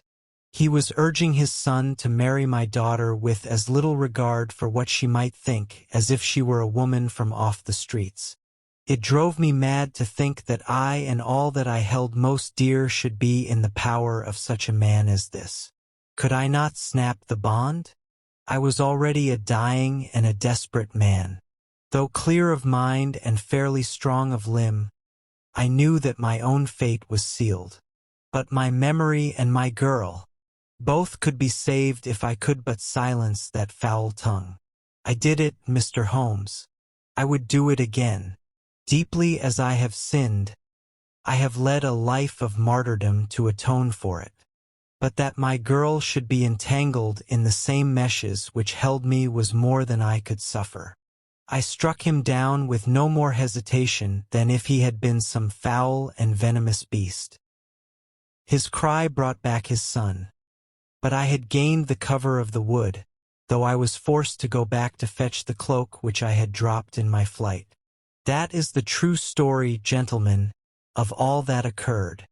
Well, it is not for me to judge you, said Holmes as the old man signed the statement which had been drawn out. I pray that we may never be exposed to such a temptation. I pray not, sir. And what do you intend to do? In view of your health, nothing. You are yourself aware that you will soon have to answer for your deed at a higher court. I will keep your confession, and if McCarthy is condemned, I shall be forced to use it. If not, it shall never be seen by mortal eye, and your secret, whether you be alive or dead, shall be safe with us. Farewell, then, said the old man solemnly. Your own deathbeds, when they come, will be the easier for the thought of the peace which you have given to mine. Shaking in all his giant frame, he stumbled slowly from the room. God help us, said Holmes after a long silence. Why does fate play such tricks with poor, helpless worms? I never hear of such a case as this that I do not think of Baxter's words, and say, there, but for the grace of God goes Sherlock Holmes. James McCarthy was acquitted at the courts on the strength of a number of objections which had been drawn out by Holmes and submitted to the defending counsel.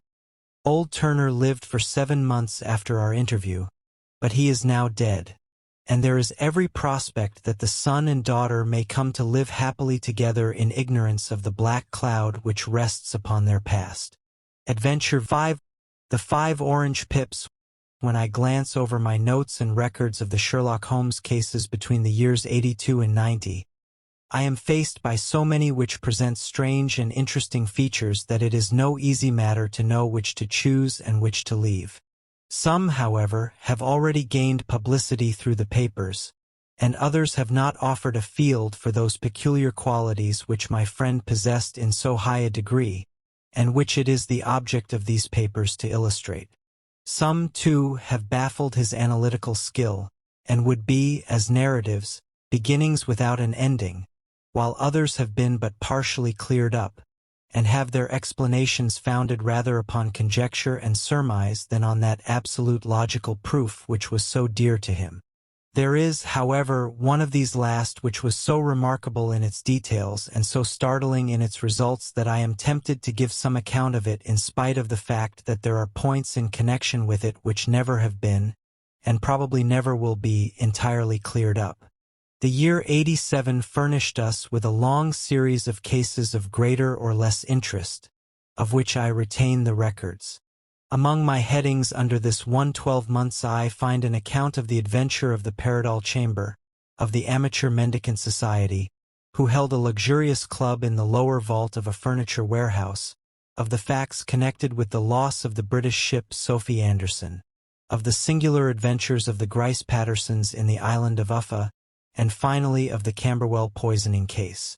In the latter, as may be remembered, Sherlock Holmes was able, by winding up the dead man's watch, to prove that it had been wound up 2 hours before, and that therefore the deceased had gone to bed within that time, a deduction which was of the greatest importance in clearing up the case. All these I may sketch out at some future date, but none of them present such singular features as the strange train of circumstances which I have now taken up my pen to describe. It was in the latter days of September, and the seasonal gales had set in with exceptional violence. All day the wind had screamed and the rain had beaten against the windows, so that even here in the heart of great hand-made London we were forced to raise our minds for the instant from the routine of life and to recognize the presence of those great elemental forces which shriek at mankind through the bars of his civilization, like untamed beasts in a cage. As evening drew in, the storm grew higher and louder, and the wind cried and sobbed like a child in the chimney. Sherlock Holmes sat moodily at one side of the fireplace cross, indexing his records of crime, while I at the other was deep in one of Clark Russell's fine sea stories until the howl of the gale from without seemed to blend with the text, and the splash of the rain to lengthen out into the long sea waves. My wife was on a visit to her mother's, and for a few days I was a dweller once more in my old quarters at Baker Street. "Why," said I, glancing up at my companion, "that was surely the bell. Who could come tonight? Some friend of yours, perhaps?" "Except yourself I have none," he answered. "I do not encourage visitors." "A client, then? If so, it is a serious case. Nothing less would bring a man out on such a day and at such an hour. But I take it that it is more likely to be some crony of the landlady's." Sherlock Holmes was wrong in his conjecture, however, for there came a step in the passage and a tapping at the door.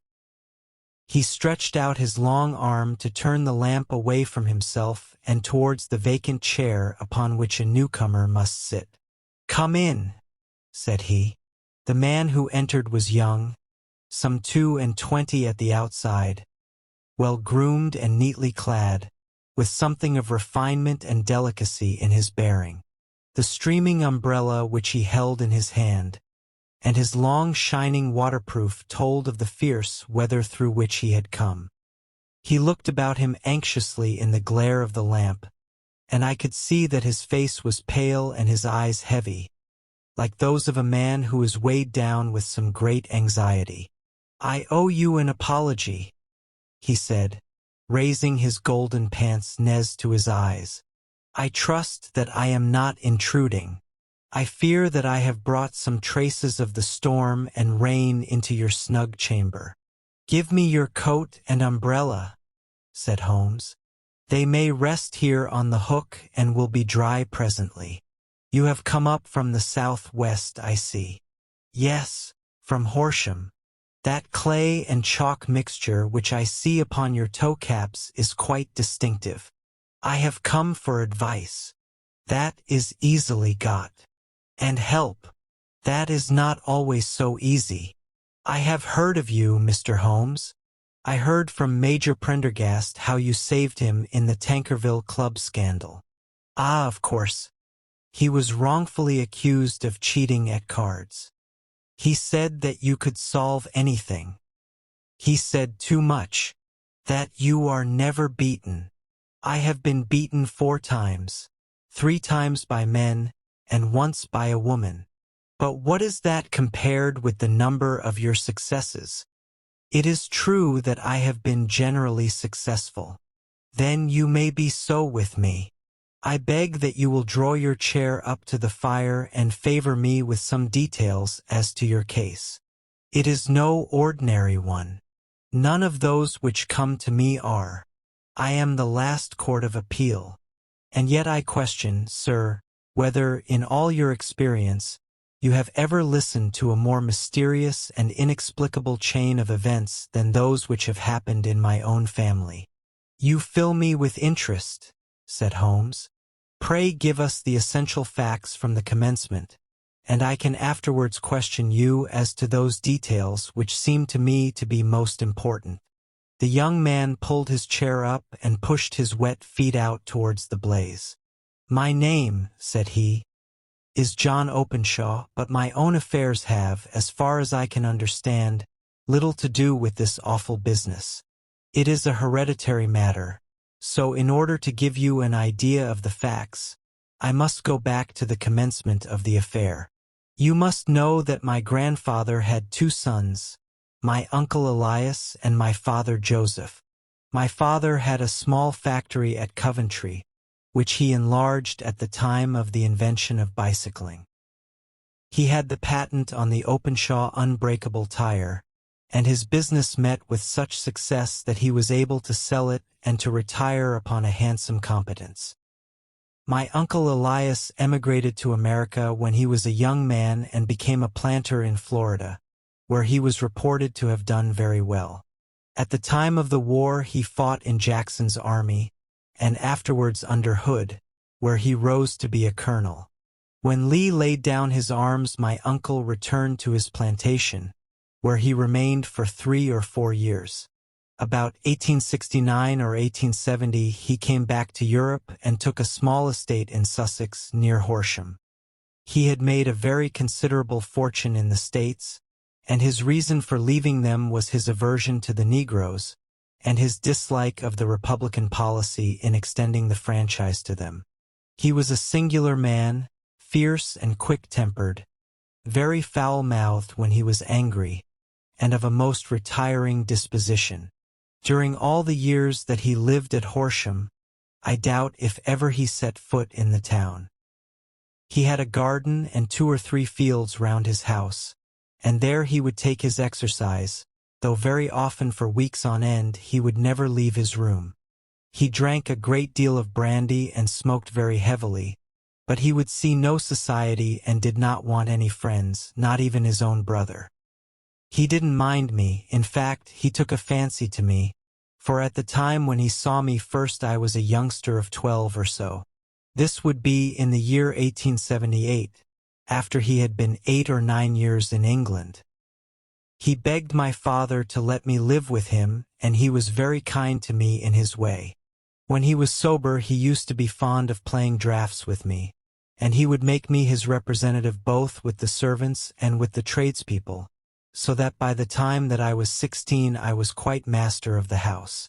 I kept all the keys and could go where I liked and do what I liked, so long as I did not disturb him in his privacy. There was one singular exception, however, for he had a single room, a lumber room up among the attics, which was invariably locked, and which he would never permit either me or anyone else to enter. With a boy's curiosity I have peeped through the keyhole, but I was never able to see more than such a collection of old trunks and bundles as would be expected in such a room. One day, it was in March 1883, a letter with a foreign stamp lay upon the table in front of the colonel's plate. It was not a common thing for him to receive letters, for his bills were all paid in ready money, and he had no friends of any sort. "From India," said he as he took it up. "Pondicherry postmark. What can this be?" Opening it hurriedly, out there jumped 5 little dried orange pips, which dropped down upon his plate. I began to laugh at this, but the laugh was struck from my lips at the sight of his face. His lip had fallen, his eyes were protruding, his skin was white, and he glared at the envelope which he still held in his trembling hand. "K, K, K," he shrieked, and then, my God, my sins have overtaken me." "What is it, uncle?" I cried. "Death," said he, and rising from the table he retired to his room, leaving my heart beating with horror. I took up the envelope and saw scrawled in red ink upon the inner flap, just above the gum, the letter K 3 times repeated. There was nothing else save the 5 dried pips. What could be the reason of his overpowering terror? I left the breakfast table, and as I ascended the stair I met him coming down with an old rusty key, which must have belonged to the attic, in one hand, and a small brass box, like a cash box, in the other. "They may do what they like, but I'll beat them still," said he with an oath. "Tell Mary that I shall want a fire in my room today, and send down to Fordham, the Horsham lawyer." I did as he ordered, and when the lawyer arrived I was asked to step up to the room. The fire was burning brightly, and in the grate there was a mass of black, fluffy ashes, as of burned paper, while the brass box stood open and empty beside it. As I glanced at the box I noticed, with a start, that upon the lid was printed the treble K which I had read in the morning upon the envelope. "I wish you, John," said my uncle, "to witness my will. I leave my estate, with all its advantages and all its disadvantages, to my brother, your father, whence it will, no doubt, descend to you. If you can enjoy it in peace, well and good. If you find you cannot, take my advice, my boy, and leave it to your deadliest enemy. I am sorry to give you such a two-edged thing, but I can't say what turn things are going to take. Kindly sign the paper where Mr. Fordham shows you." I signed the paper as directed, and the lawyer took it away with him. The singular incident made, as you may think, the deepest impression upon me, and I pondered over it and turned it every way in my mind without being able to make anything of it. Yet I could not shake off the vague feeling of dread which it left behind, though the sensation grew less keen as the weeks passed and nothing happened to disturb the usual routine of our lives. I could see a change in my uncle, however. He drank more than ever, and he was less inclined for any sort of society. Most of his time he would spend in his room, with the door locked upon the inside, but sometimes he would emerge in a sort of drunken frenzy and would burst out of the house and tear about the garden with a revolver in his hand, screaming out that he was afraid of no man, and that he was not to be cooped up, like a sheep in a pen, by man or devil. When these hot fits were over, however, he would rush tumultuously in at the door and lock and bar it behind him, like a man who can brazen it out no longer against the terror which lies at the roots of his soul. At such times I have seen his face, even on a cold day, glisten with moisture, as though it were new raised from a basin. Well, to come to an end of the matter, Mr. Holmes, and not to abuse your patience, there came a night when he made one of those drunken excursions from which he never came back. We found him, when we went to search for him, face downward in a little pool of green dirty water which lay at the foot of the garden. There was no sign of any violence, and the water was but 2 feet deep, so that the jury, having regard to his known eccentricity, brought in a verdict of suicide. But I, who knew how he winced from the very thought of death, had much trouble persuading myself that he had gone out of his way to meet it. The matter passed, however, and my father entered into possession of the estate, and of some £14,000, which lay to his credit at the bank. "One moment," Holmes interrupted. "Your statement is, I foresee, one of the most remarkable to which I have ever listened. Let me have the date of the reception by your uncle of the letter, and the date of his supposed suicide." The letter arrived on March 10, 1883. His death was 7 weeks later, upon the night of May 2nd. "Thank you. Pray proceed." When my father took over the Horsham property, he, at my request, made a careful examination of the attic, which had been always locked up. We found the brass box there, although its contents had been destroyed. On the inside of the cover was a paper label, with the initials of K, K, K, repeated upon it, and letters, memoranda, receipts, and a register written beneath. These, we presume, indicated the nature of the papers which had been destroyed by Colonel Openshaw. For the rest, there was nothing of much importance in the attic save a great many scattered papers and notebooks bearing upon my uncle's life in America. Some of them were of the wartime and showed that he had done his duty well and had borne the repute of a brave soldier. Others were of a date during the Reconstruction of the Southern States, and were mostly concerned with politics, for he had evidently taken a strong part in opposing the carpetbag politicians who had been sent down from the North. Well, it was the beginning of '84 when my father came to live at Horsham, and all went as well as possible with us until the January of '85. On the fourth day after the New Year, I heard my father give a sharp cry of surprise as we sat together at the breakfast table. There he was, sitting with a newly opened envelope in one hand and 5 dried orange pips in the outstretched palm of the other one. He had always laughed at what he called my cock and bull story about the colonel, but he looked very scared and puzzled now that the same thing had come upon himself. "Why, what on earth does this mean, John?" he stammered. My heart had turned to lead. "It is K, K, K," said I. He looked inside the envelope. "So it is," he cried. "Here are the very letters. But what is this written above them? 'Put the papers on the sundial,'" I read, peeping over his shoulder. "What papers? What sundial?" he asked. "The sundial in the garden." "There is no other," said I. "But the papers must be those that are destroyed." "Pooh!" said he, gripping hard at his courage. "We are in a civilized land here, and we can't have nonsense of this kind. Where does the thing come from?" "From Dundee," I answered, glancing at the postmark. "Some preposterous practical joke," said he. "What have I to do with sundials and papers? I shall take no notice of such nonsense."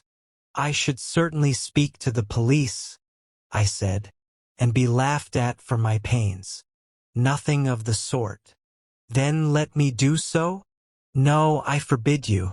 I won't have a fuss made about such nonsense." It was in vain to argue with him, for he was a very obstinate anxiety. On the third day after the coming of the letter, my father went from home to visit an old friend of his, Major Freebody, who is in command of one of the forts upon Portsdown Hill. I was glad that he should go, for it seemed to me that he was farther from danger when he was away from home. In that, however, I was in error. Upon the second day of his absence, I received a telegram from the Major, imploring me to come at once. My father had fallen over one of the deep chalk pits which abound in the neighborhood, and was lying senseless, with a shattered skull. I hurried to him, but he passed away without having ever recovered his consciousness. He had, as it appears, been returning from Fareham in the twilight, and as the country was unknown to him, and the chalk pit unfenced, the jury had no hesitation in bringing in a verdict of death from accidental causes. Carefully as I examined every fact connected with his death, I was unable to find anything which could suggest the idea of murder. There were no signs of violence, no footprints, no robbery, no record of strangers having been seen upon the roads. And yet I need not tell you that my mind was far from at ease, and that I was almost certain that some foul plot had been woven round him. In this sinister way I came into my inheritance. You will ask me why I did not dispose of it. I answer, because I was well convinced that our troubles were in some way dependent upon an incident in my uncle's life, and that the danger would be as pressing in one house as in another. It was in January '85 that my poor father met his end, and 2 years and 8 months have elapsed since then. During that time I have lived happily at Horsham, and I had begun to hope that this curse had passed away from the family, and that it had ended with the last generation. I had begun to take comfort too soon, however. Yesterday morning the blow fell in the very shape in which it had come upon my father.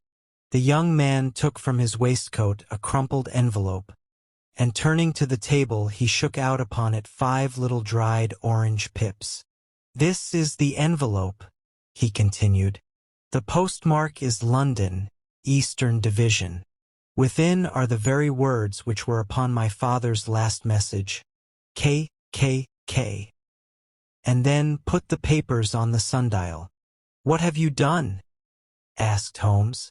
"Nothing. Nothing. To tell the truth." He sank his face into his thin, white hands. "I have felt helpless. I have felt like one of those poor rabbits when the snake is writhing towards it. I seem to be in the grasp of some resistless, inexorable evil, which no foresight and no precautions can guard against." Tut, cried Sherlock Holmes. "You must act, man, or you are lost. Nothing but energy can save you. This is no time for despair. I have seen the police. Ah! But they listened to my story with a smile. I am convinced that the inspector has formed the opinion that the letters are all practical jokes, and that the deaths of my relations were really accidents, as the jury stated, and were not to be connected with the warnings." Holmes shook his clenched hands in the air. "Incredible stupidity!" he cried. "They have, however, allowed me a policeman, who may remain in the house with me. Has he come with you tonight?" No. "His orders were to stay in the house." Again Holmes raved in the air. "Why did you come to me?" he cried. "And, above all, why did you not come at once?" "I did not know. It was only today that I spoke to Major Prendergast about my troubles, and was advised by him to come to you. It is really 2 days since you had the letter. We should have acted before this. You have no further evidence, I suppose, than that which you have placed before us, no suggestive detail which might help us." "There is one thing," said John Openshaw. He rummaged in his coat pocket, and, drawing out a piece of discolored, blue-tinted paper, he laid it out upon the table. "I have some remembrance," said he, "that on the day when my uncle burned the papers I observed that the small, unburned margins which lay amid the ashes were of this particular color. I found this single sheet upon the floor of his room, and I am inclined to think that it may be one of the papers which has, perhaps, fluttered out from among the others, and in that way has escaped destruction. Beyond the mention of pips, I do not see that it helps us much. I think myself that it is a page from some private diary. The writing is undoubtedly my uncle's." Holmes moved the lamp, and we both bent over the sheet of paper, which showed by its ragged edge that it had indeed been torn from a book. It was headed, "March, 1869, and beneath were the following puzzling notices. 4th Hudson came. Same old platform. 7th.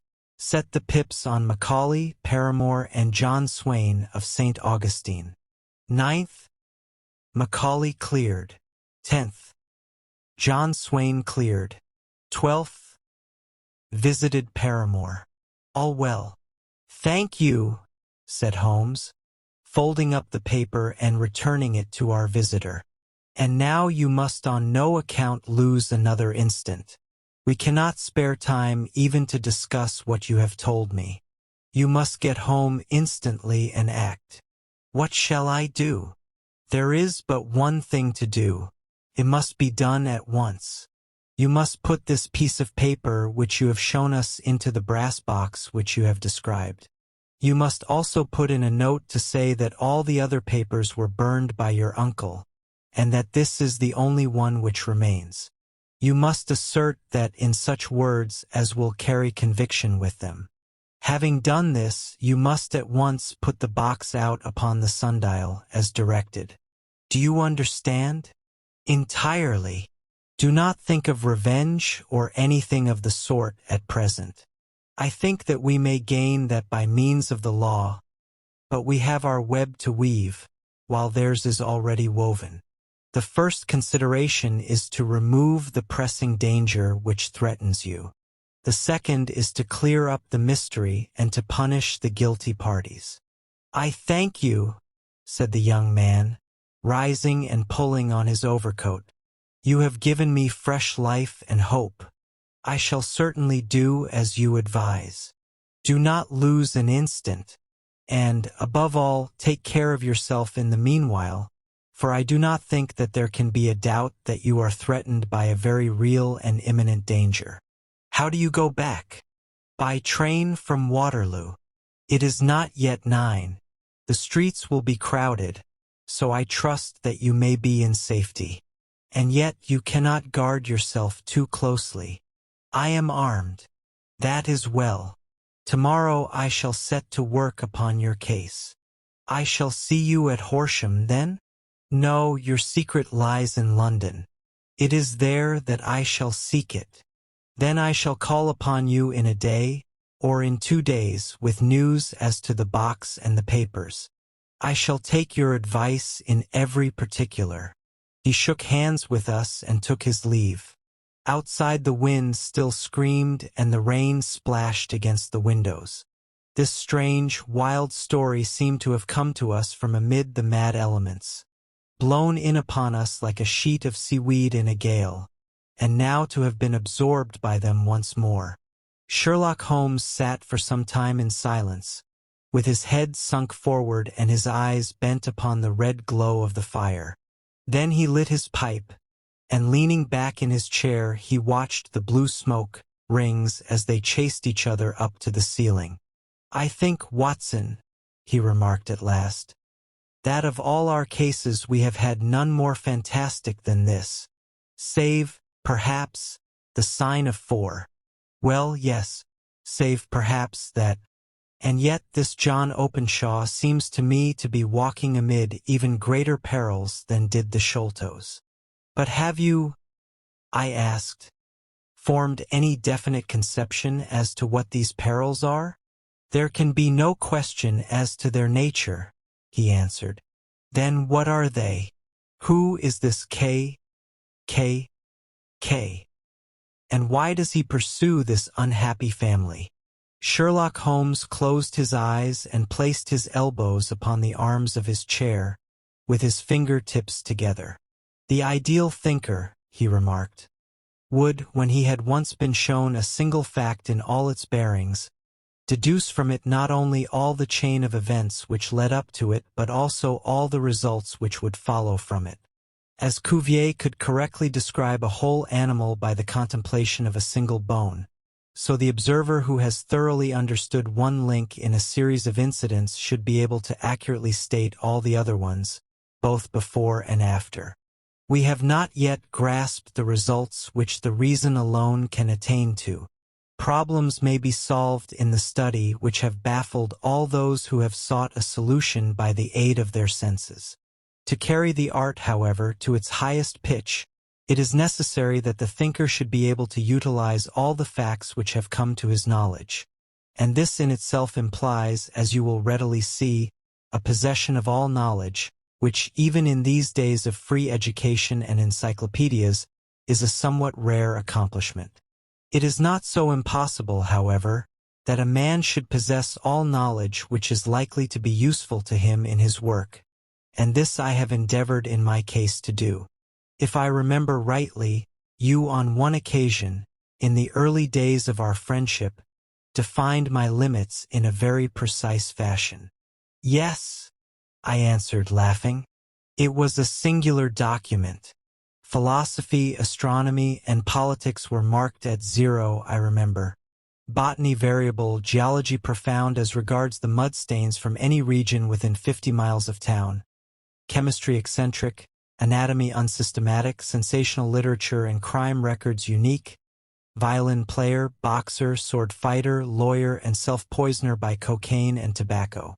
Those, I think, were the main points of my analysis. Holmes grinned at the last item. Well, he said, I say now, as I said then, that a man should keep his little brain attic stocked with all the furniture that he is likely to use, and the rest he can put away in the lumber room of his library, where he can get it if he wants it. Now, for such a case as the one which has been submitted to us tonight, we need certainly to muster all our resources.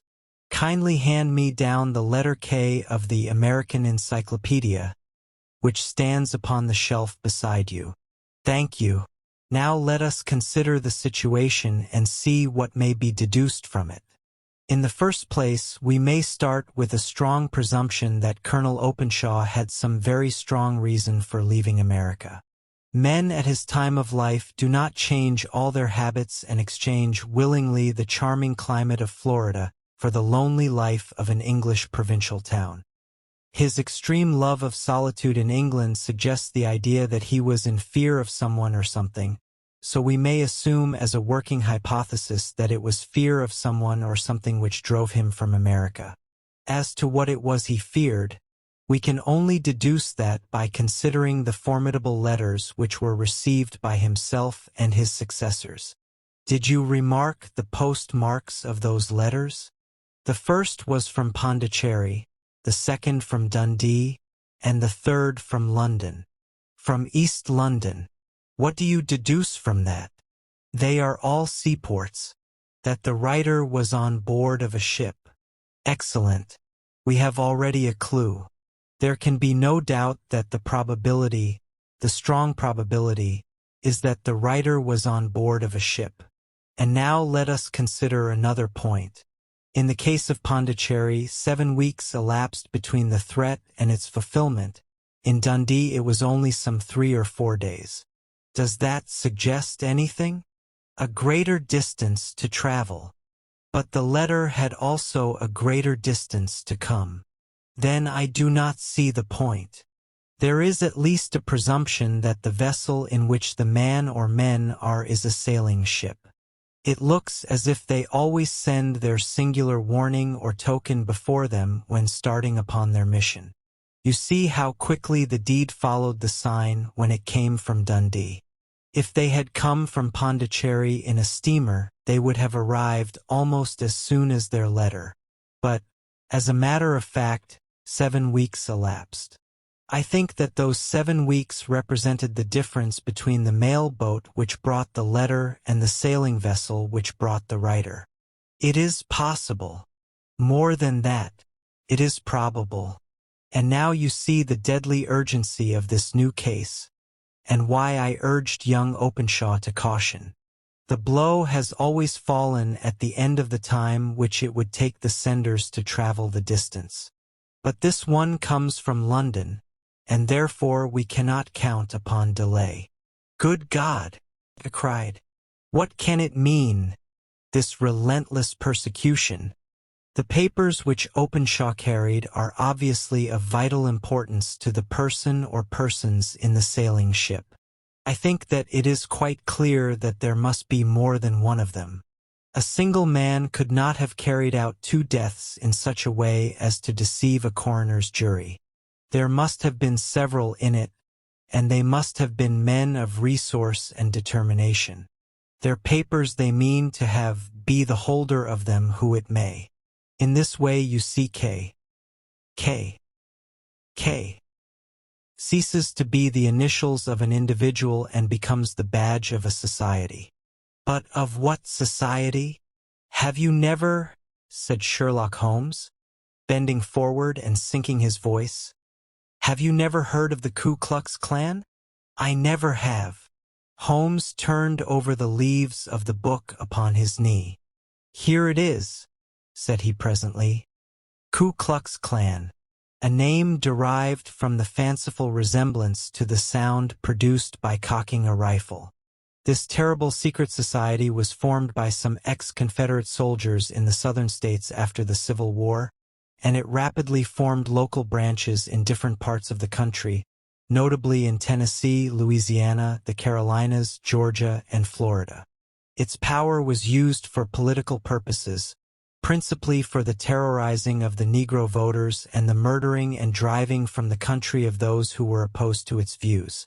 Its outrages were usually preceded by a warning sent to the marked man in some fantastic but generally recognized shape: a sprig of oak leaves in some parts, melon seeds or orange pips in others. On receiving this, the victim might either openly give up his former ways, or might fly from the country. If he braved the matter out, death would unfailingly come upon him, and usually in some strange and unforeseen manner. So perfect was the organization of the society, and so systematic its methods, that there is hardly a case upon record where any man succeeded in braving it out and surviving, or in which any of its outrages were traced home to the perpetrators. For some years, the organization flourished in spite of the efforts of the United States government and of the better classes of the community in the South. Eventually, in the year 1869, the movement rather suddenly collapsed, although there have been sporadic outbreaks of the same sort since that date. "You will observe," said Holmes, laying down the volume, "that the sudden breaking up of the society was coincident with the disappearance of Openshaw from America with their papers. It may well have been cause and effect. It is no wonder that he and his family have some of the more merciless spirits upon their track. You can understand that this register and diary may implicate some of the first men in the South, and that there may be many who will not sleep easy at night until it is recovered. Then the page we have seen is such as we might expect. It ran, if I remember right, sent the pips to A, B, and C, that is, sent the society's warning to them. Then there are successive entries that A and B cleared or left the country, and finally that C was visited with, I fear, a sinister result for C.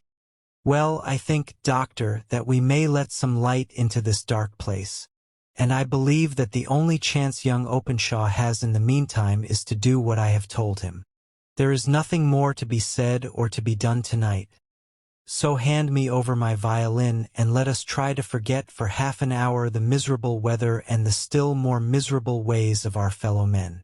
It had cleared in the morning, and the sun was shining with a subdued brightness through the dim veil which hangs over the great city. Sherlock Holmes was already at breakfast when I came down. "You will excuse me for not waiting for you," said he. "I have, I foresee, a very busy day before me in looking into this case of young Openshaw's." "What steps will you take?" I asked. "It will very much depend upon the results of my first inquiries. I may have to go down to Horsham, after all." "You will not go there first?" "No, I shall commence with the city. Just ring the bell and the maid will bring up your coffee." As I waited, I lifted the unopened newspaper from the table and glanced my eye over it. It rested upon a heading which sent a chill to my heart. "Holmes," I cried, "you are too late." "Ah," said he, laying down his cup. "I feared as much. How was it done?" He spoke calmly, but I could see that he was deeply moved. My eye caught the name of Openshaw, and the heading "Tragedy near Waterloo Bridge." Here is the account. "Between 9 and 10 last night, Police Constable Cook of the H Division, on duty near Waterloo Bridge, heard a cry for help and a splash in the water. The night, however, was extremely dark and stormy, so that, in spite of the help of several passers-by, it was quite impossible to effect a rescue. The alarm, however, was given, and, by the aid of the water police, the body was eventually recovered. It proved to be that of a young gentleman whose name, as it appears from an envelope which was found in his pocket, was John Openshaw, and whose residence is near Horsham. It is conjectured that he may have been hurrying down to catch the last train from Waterloo Station, and that in his haste and the extreme darkness he missed his path and walked over the edge of one of the small landing places for river steamboats. The body exhibited no traces of violence, and there can be no doubt that the deceased had been the victim of an unfortunate accident, which should have the effect of calling the attention of the authorities to the condition of the riverside landing stages. We sat in silence for some minutes, Holmes more depressed and shaken than I had ever seen him. "That hurts my pride, Watson," he said at last. "It is a petty feeling, no doubt, but it hurts my pride. It becomes a personal matter with me now, and, if God sends me health, I shall set my hand upon this gang. That he should come to me for help, and that I should send him away to his death." He sprang from his chair and paced about the room in uncontrollable agitation, with a flush upon his sickly cheeks and a nervous clasping and unclasping of his long thin hands. "They must be cunning devils," he exclaimed at last. "How could they have decoyed him down there? The embankment is not on the direct line to the station. The bridge, no doubt, was too crowded, even on such a night, for their purpose. Well, Watson, we shall see who will win in the long run. I am going out now." "To the police?" "No, I shall be my own police. When I have spun the web they may take the flies, but not before." All day I was engaged in my professional work, and it was late in the evening before I returned to Baker Street. Sherlock Holmes had not come back yet. It was nearly 10 o'clock before he entered, looking pale and worn. He walked up to the table, and tearing a piece from the loaf he devoured it hungrily, washing it down with a long draught of water. "You are hungry," I remarked. "Starving. It had escaped my memory. I have had nothing since breakfast." "Nothing? Not a bite. I had no time to think of it. And how have you succeeded? Well, you have a clue?" "I have them in the hollow of my hand. Young Openshaw shall soon receive justice. Why, Watson, let us put their own devilish trademark upon them. It is well thought of." "What do you mean?" He took an orange from the cupboard, and tearing it to pieces he squeezed out the pips upon the table. Of these he took 5 and thrust them into an envelope. On the inside of the flap he wrote S.H. for J.O. Then he sealed it and addressed it to Captain James Calhoun, Lone Star, Savannah, Georgia. "That will await him when he enters port," said he, chuckling.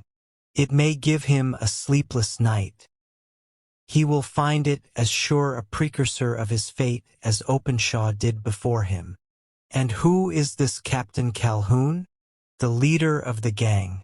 I shall have the others, but he first." "How did you trace it, then?" He took a large sheet of paper from his pocket, all covered with dates and names. "I have spent the whole day," said he, "over Lloyd's registers and files of the old papers, following the future career of every vessel which touched at Pondicherry in January and February in '83. There were 36 ships of fair tonnage which were reported there during those months. Of these, one, the Lone Star, instantly attracted my attention, since, although it was reported as having cleared from London, the name is that which is given to one of the states of the Union. Texas, I think. I was not and am not sure which, but I knew that the ship must have an American origin. What then?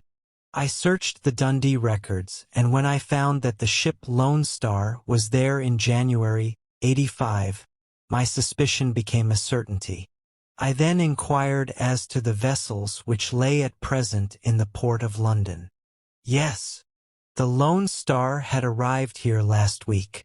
I went down to the Albert Dock and found that she had been taken down the river by the early tide this morning, homeward bound to Savannah. I wired to Gravesend and learned that she had passed some time ago, and as the wind is easterly I have no doubt that she is now past the Goodwins and not very far from the Isle of Wight. What will you do then? Oh, I have my hand upon him. He and the 2 mates are, as I learn, the only native-born Americans in the ship. The others are Finns and Germans. I know also that they were all 3 away from the ship last night. I had it from the man who has been loading their cargo. By the time that their sailing ship reaches Savannah, the mail boat will have carried this letter, and the cable will have informed the police of Savannah that these 3 gentlemen are badly wanted here upon a charge of murder. There is ever a flaw, however, in the best laid of human plans, and the murderers of John Openshaw were never to receive the orange pips which would show them that another, as cunning and as resolute as themselves, was upon their track.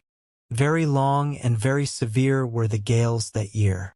We waited long for news of the Lone Star of Savannah, but none ever reached us. We did at last hear that somewhere far out in the Atlantic a shattered sternpost of a boat was seen swinging in the trough of a wave, with the letters L.S. carved upon it, and that is all which we shall ever know of the fate of the Lone Star. Adventure 6. The man with the twisted lip, Isa Whitney, brother of the late Elias Whitney, D.D., principal of the Theological College of St. George's, was much addicted to opium.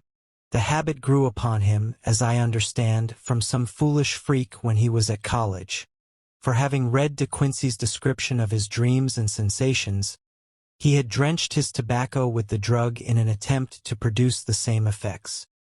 He found, as so many more have done, that the practice is easier to attain than to get rid of, and for many years he continued to be a slave to the drug, an object of mingled horror and pity to his friends and relatives.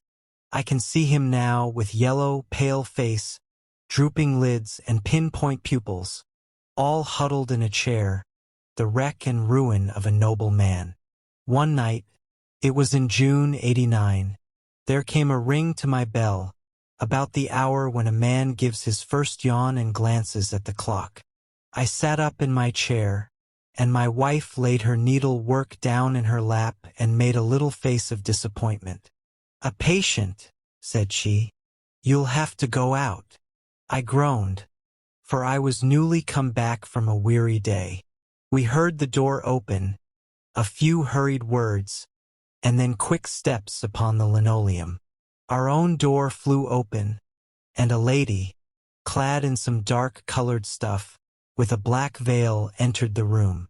"You will excuse my calling so late," she began, and then, suddenly losing her self-control, she ran forward, threw her arms about my wife's neck, and sobbed upon her shoulder. "Oh, I'm in such trouble," she cried. "I do so want a little help." "Why," said my wife, pulling up her veil, "it is Kate Whitney. How you startled me. Kate, I had not an idea who you were when you came in. I didn't know what to do, so I came straight to you. That was always the way. Folk who were in grief came to my wife like birds to a lighthouse. It was very sweet of you to come. Now you must have some wine and water, and sit here comfortably and tell us all about it. Or should you rather that I sent James off to bed?" "Oh, no, no. I want the doctor's advice and help, too. It's about Isa. He has not been home for 2 days. I am so frightened about him." It was not the first time that she had spoken to us of her husband's trouble, to me as a doctor, to my wife as an old friend and school companion. We soothed and comforted her by such words as we could find. Did she know where her husband was? Was it possible that we could bring him back to her? It seems that it was. She had the surest information that of late he had, when the fit was on him, made use of an opium den in the farthest east of the city. Hitherto his orgies had always been confined to one day, and he had come back, twitching and shattered, in the evening. But now the spell had been upon him 48 hours, and he lay there, doubtless among the lowest of the dock society, breathing in the poison or sleeping off the effects. There he was to be found, she was sure of it, at the Bar of Gold in Upper Swandam Lane. But what was she to do? How could she, a young and timid woman, make her way into such a place and pluck her husband out from among the rough types who surrounded him? There was the case, and of course there was but one way out of it. Might I not escort her to this place? And then, as a second thought, why should she come at all? I was Isa Whitney's medical advisor, and as such I had influence over him. I could manage it better if I were alone. I promised her on my word that I would send him home in a cab within 2 hours if he were indeed at the address which she had given me. And so in 10 minutes I had left my armchair and cheery sitting room behind me, and was speeding eastward in a cab on a strange errand, as it seemed to me at the time, though the future only could show how strange it was to be. But there was no great difficulty in the first stage of my adventure. Upper Swandam Lane is a vile alley lurking behind the high wharves which line the north side of the river to the east of London Bridge. Between a slop shop and a gin shop, approached by a steep flight of steps leading down to a black gap like the mouth of a cave, I found the den of which I was in search. Ordering my cab to wait, I passed down the steps, worn hollow in the center by the ceaseless tread of drunken feet. And by the light of a flickering oil lamp above the door I found the latch and made my way into a long, low room, thick and heavy with the brown opium smoke, and terraced with wooden berths, like the crew's quarters of an emigrant ship. Through the gloom one could dimly catch a glimpse of bodies lying in strange fantastic poses, bowed shoulders, bent knees, heads thrown back, and chins pointing upward. With here and there a dark lackluster I turned upon the newcomer. Out of the black shadows there glimmered little red circles of light, now bright, now faint, as the burning poison waxed or waned in the bowls of the metal pipes. The most lay silent, but some muttered to themselves, and others talked together in a strange, low, monotonous voice, their conversation coming in gushes, and then suddenly tailing off into silence, each mumbling out his own thoughts and paying little heed to the words of his neighbor. At the farther end was a small stove of burning charcoal, beside which on a 3-legged wooden stool there sat a tall, thin old man, with his jaw resting upon his 2 fists, and his elbows upon his knees, staring into the fire. As I entered, a Malay attendant had hurried up with a pipe for me and a supply of the drug, beckoning me to an empty berth. "Thank you. I have not come to stay," said I. "There is a friend of mine here, Mr. Isa Whitney, and I wish to speak with him." There was a movement and an exclamation from my right, and peering through the gloom, I saw Whitney, pale, tired, and dirty, staring out at me. "My God, it's Watson," said he.